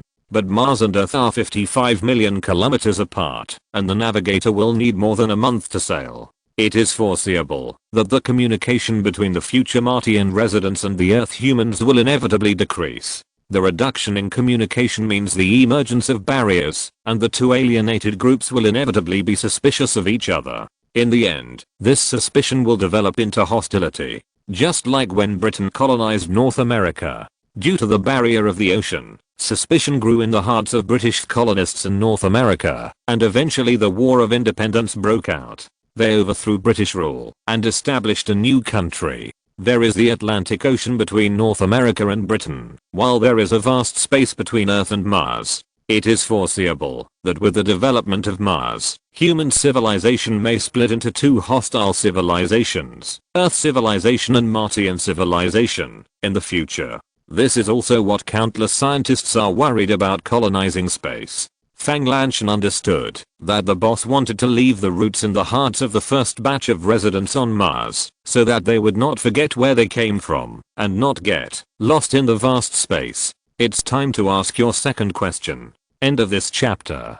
Thank you very much for reaching the end. Don't forget to like. Looking for more exclusive content and immediate access? Subscribe to our Patreon. Remember, every like, subscription, or donation encourages us to continue. Thanks to everyone. See you in the next video.